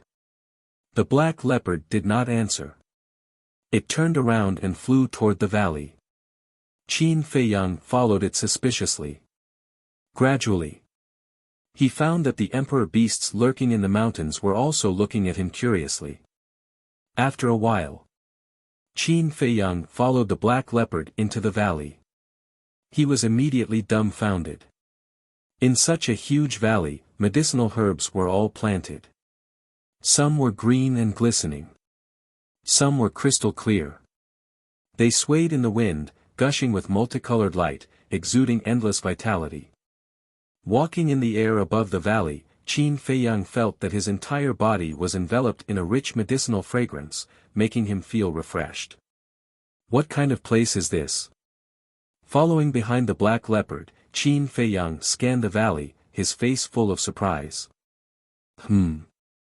Suddenly, he looked at a red fire-glass tree.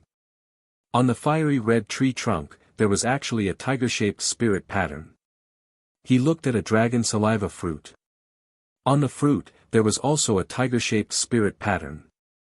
Beside the dragon saliva fruit, there was a 9 suns flower, which also had a tiger-shaped spirit pattern. This, Qin Feiyang was dumbfounded. He raised his head and looked all the way into the depths of the valley. He found that many medicinal herbs had tiger-shaped spirit patterns. Why are there so many 10,000-year-old medicinal herbs? Only medicinal herbs over 10,000 years old would have tiger-shaped spirit patterns. These medicinal herbs all have owners. I advise you not to have any crooked thoughts. The black leopard suddenly turned to look at Qin Feiyang with an unfriendly look in its eyes. Items with owners. Qin Feiyang's heart skipped a beat. The so-called owner couldn't be the pavilion master of the trading pavilion, right? In that case, wasn't this the medicinal field of the trading pavilion? A moment later, Qin Feiyang came to the center of the valley. There was a small wooden building in the middle. There were a total of 2 floors and there were no decorations, looking extremely simple. In the medicinal field beside the small wooden building, there was a white-haired old man who was taking care of the medicinal herbs with his head lowered. It's really him. Qin Feiyang muttered. The old man was skinny and supported himself with a walking stick. Wearing an old white robe, he looked weak but his aura was extremely terrifying. Black Robe landed in front of the old man and said respectfully, "Master, Ancestor Mu is here." "Master." Qin Feiyang's eyes widened. "I got it." The old man chuckled but did not raise his head and continued to take care of the medicinal herbs. The black leopard turned to look at Qin Feiyang before rising into the air and flying out of the valley. Qin Feiyang looked at the pavilion master of the trading pavilion and did not know what to do for a moment. Therefore, he stood at the side and looked at him silently. A moment later, the pavilion master of the trading pavilion was finally done with his work. He stood up with his walking stick and looked at Qin Feiyang with a smile. "Young friend, we meet again. Greetings, senior. I hope you don't take offense at my sudden visit." Qin Feiyang cupped his fists. The pavilion master of the trading pavilion waved it off. "You're too polite. It's my honor to be a guest here." When he saw how polite the old man was, Qin Feiyang felt a little embarrassed and asked, "Senior, how did the black leopard know who I was?" The pavilion master of the trading pavilion said, "It's not just the black leopard. The emperor beasts outside the valley know as well." The more Qin Feiyang listened, the more confused he became. The pavilion master of the trading pavilion smiled again. "I told them that if you came here one day, they would bring you in directly." "I see." Qin Feiyang nodded in realization. The pavilion master of the trading pavilion said, "Young friend, you didn't come from afar just to visit an old man like me, right?" Qin Feiyang said, "I'm sure there's a private matter that I want to discuss with you." "Then let's talk inside." The pavilion master of the trading pavilion led Qin Feiyang into the small wooden building. In front of the wooden building, there was a small open space with some flowers and plants. There was also a round stone table and 2 stone stools. "I never thought that as the pavilion master of the trading pavilion, senior, you would live such a simple life." Qin Feiyang shook his head and smiled. "I'm already so old. What else can I do? Now, I just want to have some peace and quiet." The pavilion master of the trading pavilion smiled and pointed to the stone stools. "Young friend, please take a seat." Qin Feiyang nodded and sat on the stone stools. The pavilion master of the trading pavilion asked with a smile while making tea, "Young friend, your trip to Qinghai was quite smooth, right?" Qin Feiyang said, "Thank you for your concern, senior. It was quite smooth." The pavilion master of the trading pavilion said, "Young friend, have you seen someone called Tan Jing?" "Who is Tan Jing?" Qin Feiyang was suspicious. Tan Jing died in his hands. Of course, he knew who it was, but he certainly could not admit it now. The pavilion master of the trading pavilion smiled and said, "I heard from the chief pavilion master that the alchemy fire was snatched away by your big brother in the end. Tan Jing should have died in his hands too." "I don't know about that. Why don't I help you ask when I have time?" Qin Feiyang said. "That's not necessary. People have to pay a price for what they want. Young friend, please have some tea." The pavilion master of the trading pavilion smiled faintly and pushed a teacup in front of Qin Feiyang. Senior, you are detached from worldly affairs. I admire you. Qin Feiyang cupped his hands, then picked up the teacup and tasted it. Immediately, his eyes lit up and he praised, not bad. There is a faint fragrance of medicinal herbs in the natural tea fragrance. It has a unique flavor. Young friend, please look over there. The pavilion master of the trading pavilion pointed to the medicine field on the left. Qin Feiyang looked over and saw a small green tree growing in the medicine field. That was not a medicinal herb. It was a tea tree. Those are the tea trees that I cultivated myself when I had nothing to do. Although they are all ordinary tea trees, under the influence of the medicinal fragrance all year round, each leaf has a natural medicinal fragrance. I'm not bragging, but it tastes better than the so-called good tea outside. If you like it, I can give you some later. The pavilion master of the trading pavilion said with a smile. Thank you very much. Qin Feiyang was overjoyed. It seems that young friend is also a tea lover. The pavilion master of the trading pavilion smiled and retracted his gaze. He looked at Qin Feiyang and asked, young friend, what are you here for this time? Chapter 1086.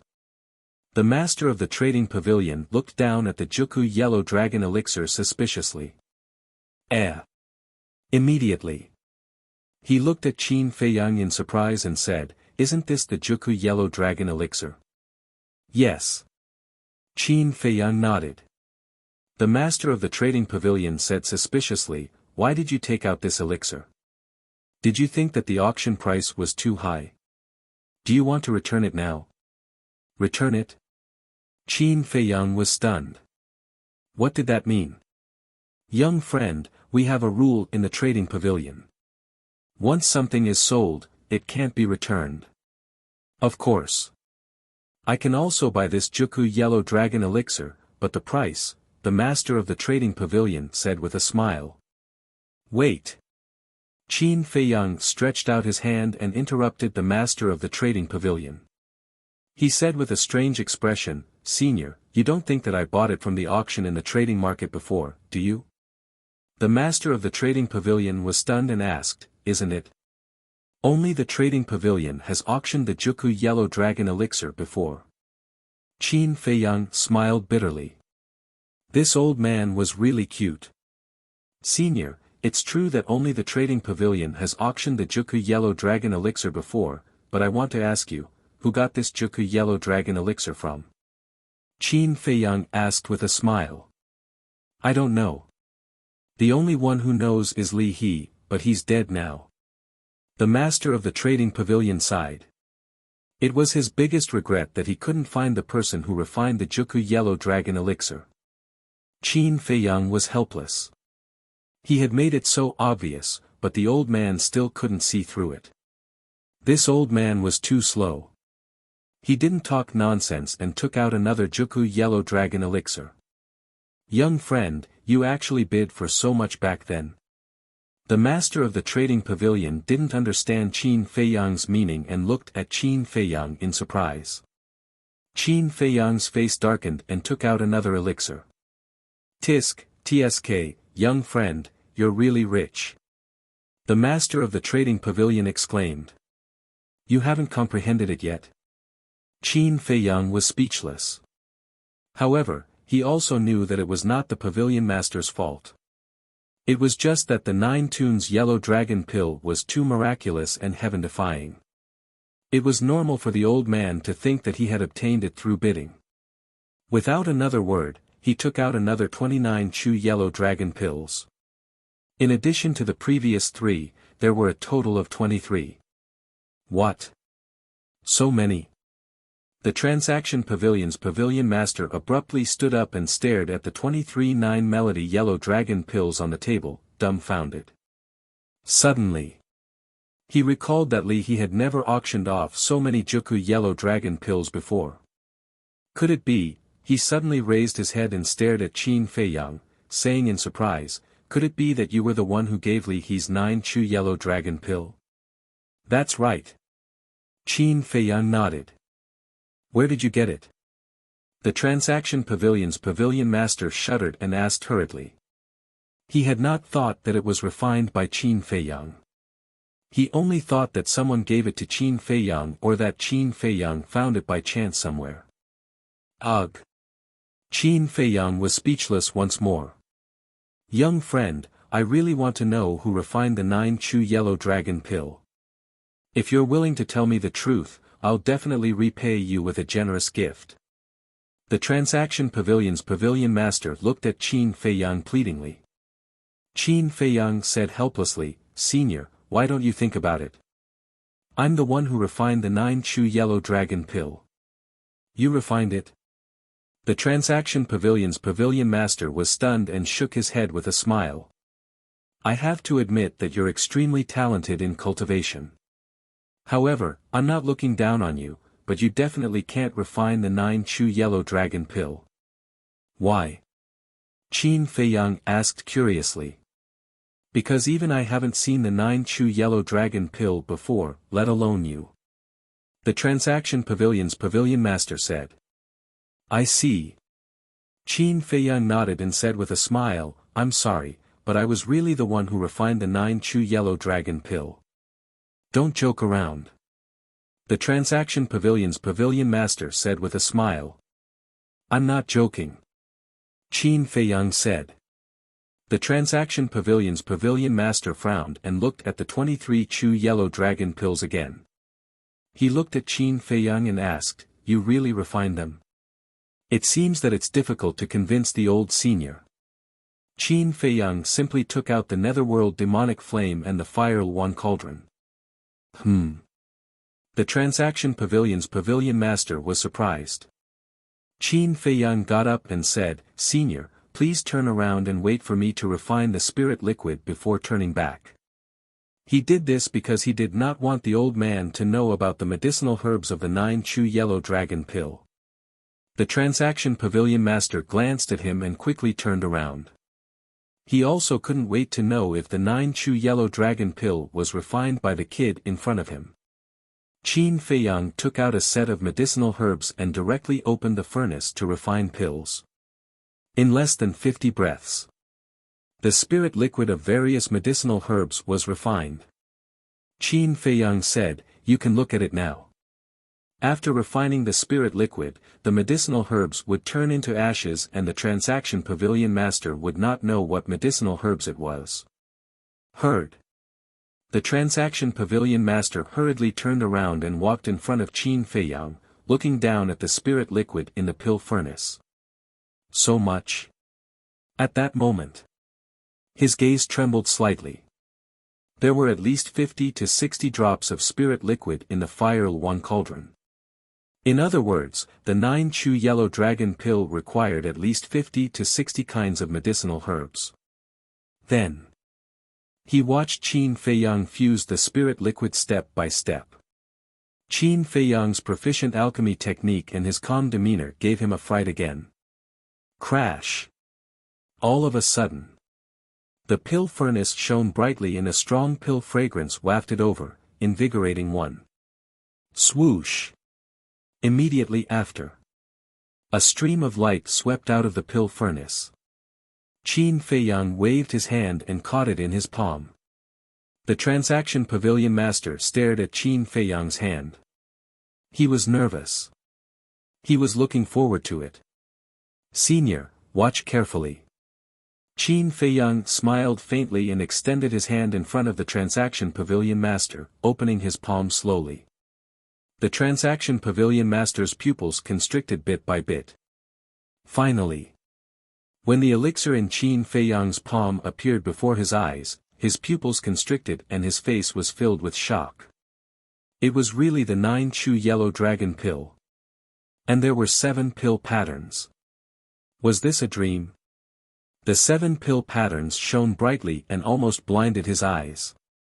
He swallowed his saliva. There was a rumble in his head. He didn't know how to express the shock in his heart at this moment. This man's martial arts talent was already beyond the reach of countless monsters in the central divine kingdom, but he didn't expect that his alchemy talent was also so terrifying. Was he still human? For a long time, the transaction pavilion master couldn't come back to his senses and was shocked. Qin Feiyang waved his hand and put away all the Juku yellow dragon pills, as well as the pill furnace and pill fire. He asked with a smile, "Senior, do you believe me now?" The transaction pavilion master shuddered and hurriedly looked at Qin Feiyang. He cupped his hands and said, "Young friend, I didn't recognize you before. Please forgive me. It's understandable." Qin Feiyang smiled. The transaction pavilion master shook his head and sighed. Everyone thought that the person who refined the Juku yellow dragon pills must be an extremely powerful and mysterious expert. Who would have thought that it was actually you? Qin Feiyang smiled faintly. "Young friend, please take a seat." The transaction pavilion master's attitude was even more polite than the chief tower master's. Qin Feiyang sat back on the stone bench and picked up the teacup. He didn't speak anymore and drank the tea silently. He had achieved the effect he wanted. Now he only needed to wait for the transaction pavilion master to speak. The transaction pavilion master was also a shrewd old man. Naturally, he could see Qin Feiyang's motive. He said, "Young friend, just say it. How can we continue to supply the Juku yellow dragon pills to the transaction pavilion? Since Li He's death, there were no more Juku yellow dragon pills. The transaction pavilion's popularity was declining day by day. So no matter what, he had to persuade Qin Feiyang to put the Juku yellow dragon pills up for auction in the transaction pavilion." Qin Feiyang put down the teacup and smiled. "Not long ago, I went to the Eastern City Transaction Pavilion to buy a cluster of 7th grade pill fire." The transaction pavilion master was stunned and asked, "Lu Yuan didn't sell it to you?" Qin Feiyang said, "It's not that he didn't sell it, it's that he didn't have it." The transaction pavilion master said suspiciously, "That's not right. I just happened to get a cluster of 7th grade pill fire some time ago. How could I not have it?" Qin Feiyang said, "Not only did Lu Yuan say that he didn't have it, but even the people of the Western City, Southern City, and Northern City also said that they didn't have it. Why is that? Could it have been auctioned off? But that's not right. If it was really auctioned off, they would report it to me as soon as possible." The transaction pavilion master frowned. Qin Feiyang shook his head and said, "Whether it was auctioned off or not, I don't know, but I received a rumor that Fu Anshan and the other 3 stewards are secretly banning me." "What? Did they eat a leopard's guts?" The transaction pavilion master was furious. "Senior, I'm very grateful to you for giving me the Fire One cauldron, but this matter makes me very uncomfortable," Qin Feiyang said. The transaction pavilion master's heart skipped a beat, and he said solemnly, "Little friend, don't worry. I'll definitely investigate this matter." Qin Feiyang's eyes flashed with a smile, and said, "Then I'll wait and see. However, don't cancel Fu Anshan's position as the deputy pavilion master. Ask him to come to me. In addition, please keep the matter of the Juku yellow dragon pill a secret for the time being." "I understand." The transaction pavilion master nodded. Qin Feiyang then got up and cupped his hands, "Then I still have something to do, so I won't disturb you." "Okay." The transaction pavilion master nodded and got up to send him off. Then, as if he thought of something, he stretched out his hand and said, "Little friend, please wait." Qin Feiyang looked at him suspiciously. The transaction pavilion master took out 3 exquisite jade boxes from his Qianquan bag. The jade boxes were the size of an adult's palm. "These are the tea leaves that I made myself. Please accept them." The pavilion master of the trading pavilion handed the 3 jade boxes to Qin Feiyang. Qin Feiyang's eyes lit up, and he said with a smile, "Thank you, senior. I won't stand on ceremony." He really liked this kind of tea leaves. After putting away the 3 jade boxes, Qin Feiyang opened the portal and left. When the portal disappeared, the transaction pavilion master's face sank and he took out an image crystal. Buzz! Fu Anshan's figure appeared and bowed, "Greetings, pavilion master." The transaction pavilion master said in a deep voice, "Call Lu Yuan and the other 2 and come to me immediately." "What's wrong, sir?" Fu Anshan was surprised. "Cut the crap. If it's not 10 breaths, all of you can scram." The transaction pavilion master shouted. Fu Anshan's eyes trembled, and he quickly said, "Sir, please calm down. I'll call them now." After saying that, the illusory figure dissipated. What a bastard! The transaction pavilion master was about to go crazy.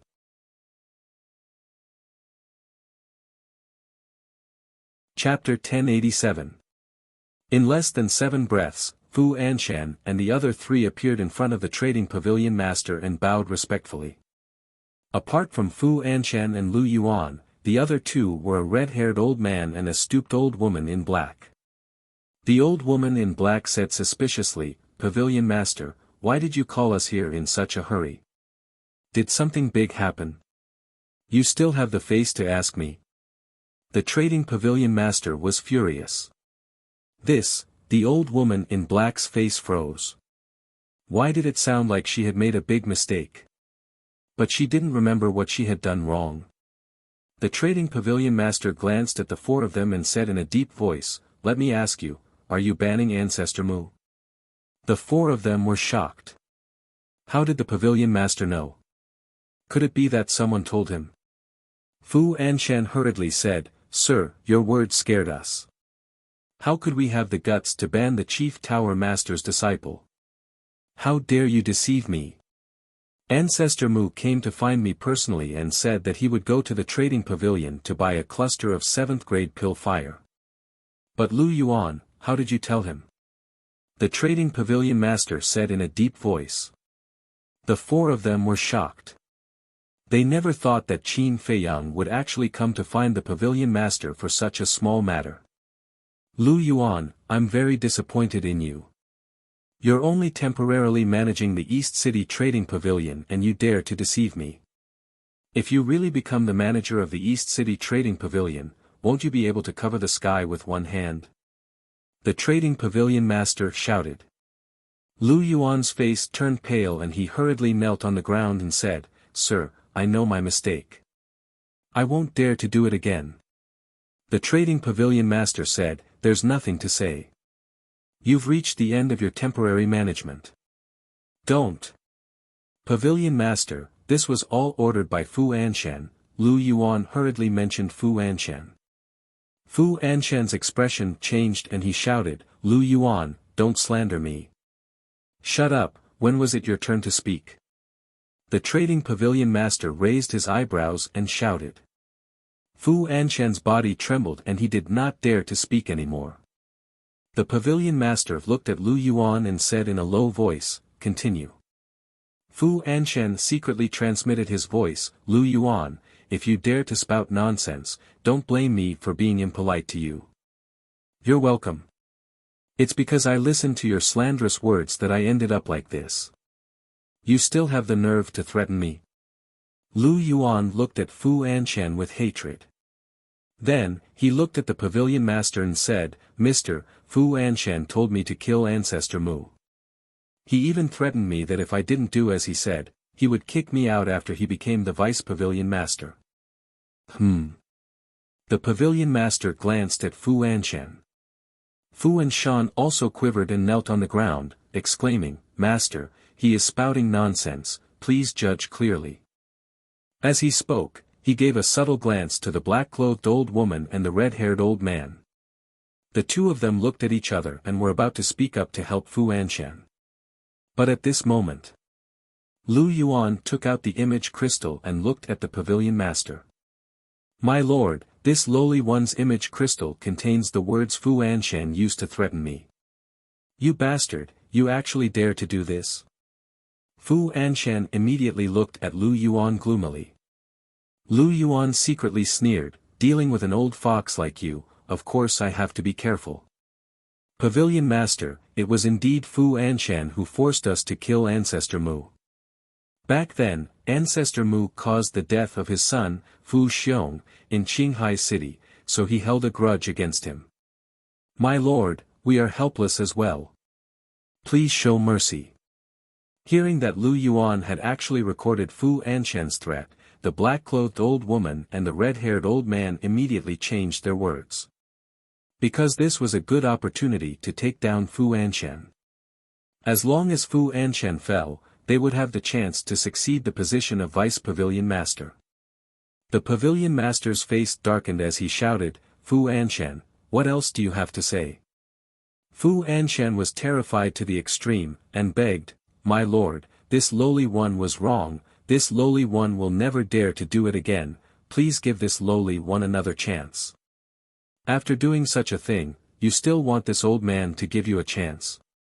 The Pavilion Master was furious, and said, This old man let you succeed the position of Vice Pavilion Master to let you manage the transaction pavilion well, not to let you use your position to take revenge.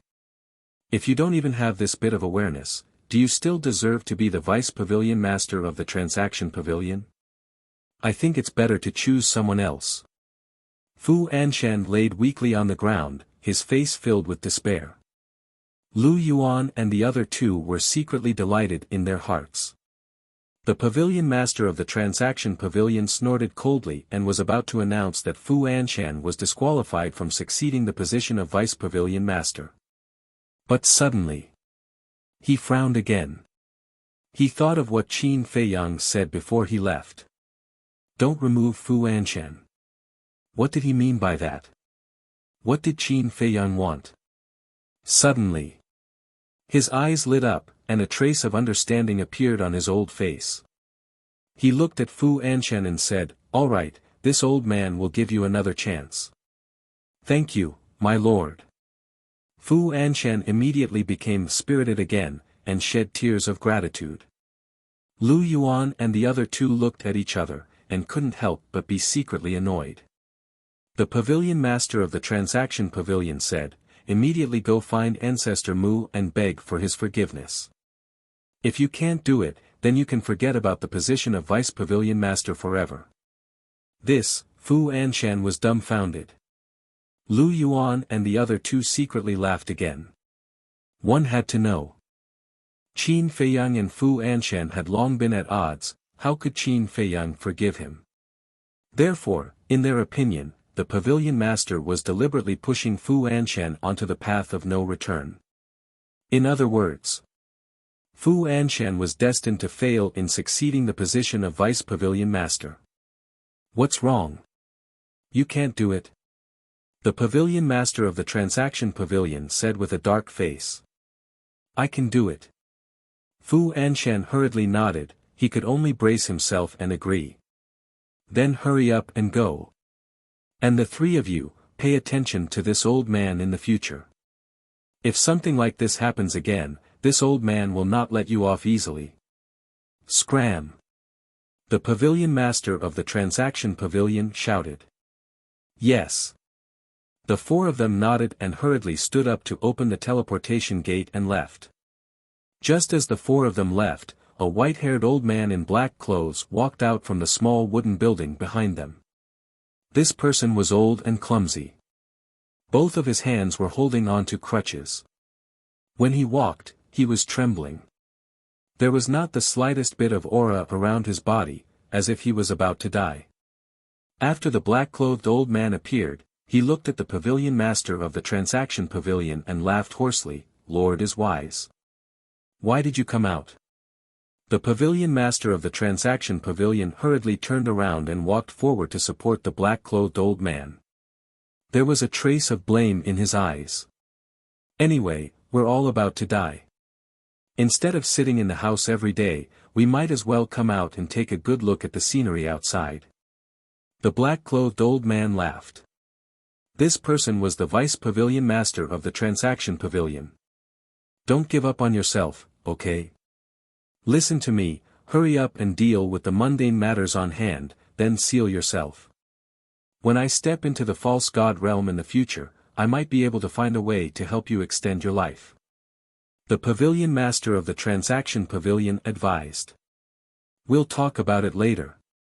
The black-clothed old man smiled faintly, and said, I was quite worried just now. You directly announced that Fu Anshan would be disqualified as the vice pavilion master. You can see that too? The pavilion master of the transaction pavilion asked. Yes. Ancestor Mu's ambition doesn't lie here. He wants to torture Fu Anshan. This little guy's methods are a little scary. I can imagine how difficult Fu Anshan's life will be in the future. However, if Fu Anshan can really get his forgiveness, it means that Fu Anshan does have some means. It's not impossible for him to continue to take over this old man's position. The black-clothed old man laughed. The pavilion master of the transaction pavilion nodded and said, Fu Anshan is still capable, but he's too arrogant. That's right. When Ancestor Mu first came to the Divine City, the first person he looked for was him. Unfortunately, he didn't seize the opportunity and let Li He take advantage of it. As for Li He, to be honest, this old man didn't think highly of him in the past. But after some investigation, I found out that this person had always been diligent and never liked to be arrogant. He was also very kind to others. In terms of ability, he was not inferior to Fu Anshan and the others. It's a pity that he died an unnatural death. The black-clothed old man sighed, his old face full of regret. In short, the two of us are still too tacky. We like others to flatter us in front of us. And this Li He is not that kind of person. His presence is extremely low. The pavilion master of the transaction pavilion smiled bitterly. Yes. If it weren't for Ancestor Mu's appearance, I'm afraid we would never have noticed him. So, we have to change this. The black-clothed old man said. Let's not talk about it. I'll accompany you for a walk. The pavilion master of the transaction pavilion smiled. Okay. The black-clothed old man nodded. Lu Yuan, that damn bastard, he actually betrayed me. North City. The transaction pavilion. Fu Anshan sat in front of his desk and flew into a rage. Yen Wei stood at the side and laughed gloatingly. Then, he said, Sir, this is a little strange. What's strange? Fu Anshan turned to look at him suspiciously. Yen Wei said, although Ancestor Mu went to look for the pavilion master, he didn't know that we were banning him. That's right. Fu Anshan was stunned and said in surprise, Are you saying that someone is leaking information behind the scenes? It's very possible. Yen Wei nodded. He was trying to distance himself from the matter. Because, other than Fu Anshan and the other three, he was the only one who knew about this. When Fu Anshan calmed down, he might start to suspect him. But now, after hearing what he said, Fu Anshan would naturally ignore him and suspect Lu Yuan and the other two. Fu Anshan asked, Then who do you think is the most likely? I think that all three of them are possible. Because they are all coveting the position of Deputy Pavilion Master. Yen Wei said calmly. Sigh. Fu Anshan sighed deeply and said regretfully, I'm really smart for a lifetime but stupid for a moment. I clearly know that the three of them are hiding something in their hearts, but I still instigated them to deal with Ancestor Mu at this time. Isn't this giving them a chance? Sir, it's too late to regret it now. The most important thing right now is to think of a way to get Ancestor Mu's forgiveness as soon as possible, because there's not much time left until the succession ceremony. As long as we deal with Ancestor Mu, there's still a chance. Otherwise, I'm afraid that everything you've done will be for naught. Yen Wei said anxiously. I know, but I really don't know how to deal with him. Fu Anshan rubbed his head, feeling weak both physically and mentally. Yen Wei said, At this time, sir, you don't have to care about your face anymore, lower your posture and beg him. As long as you show your sincerity, I believe that he will definitely forgive you. Fu Anshan's old face was unsettled. Schwa. Suddenly. He stood up and nodded, "All right, I'll go beg him now. After I succeed to the position of Deputy Pavilion Master, I'll make him repay me 100 times over." With that, he opened the teleportation gate and walked in without looking back. Still thinking about the position of Deputy Pavilion Master? You're thinking too much. After the teleportation gate dissipated, Yan Wei shook his head and ridiculed, his face full of disdain, "You're tuning in to the Han Li's Wuxia Chronicles YouTube channel. We're so grateful for your support, and don't forget to subscribe to join us on this incredible journey through captivating stories. Your generosity through donations truly makes a world of difference, as it's the primary source of revenue that allows me to expand and enhance this channel for you. Thank you from the bottom of my heart for being a part of this adventure.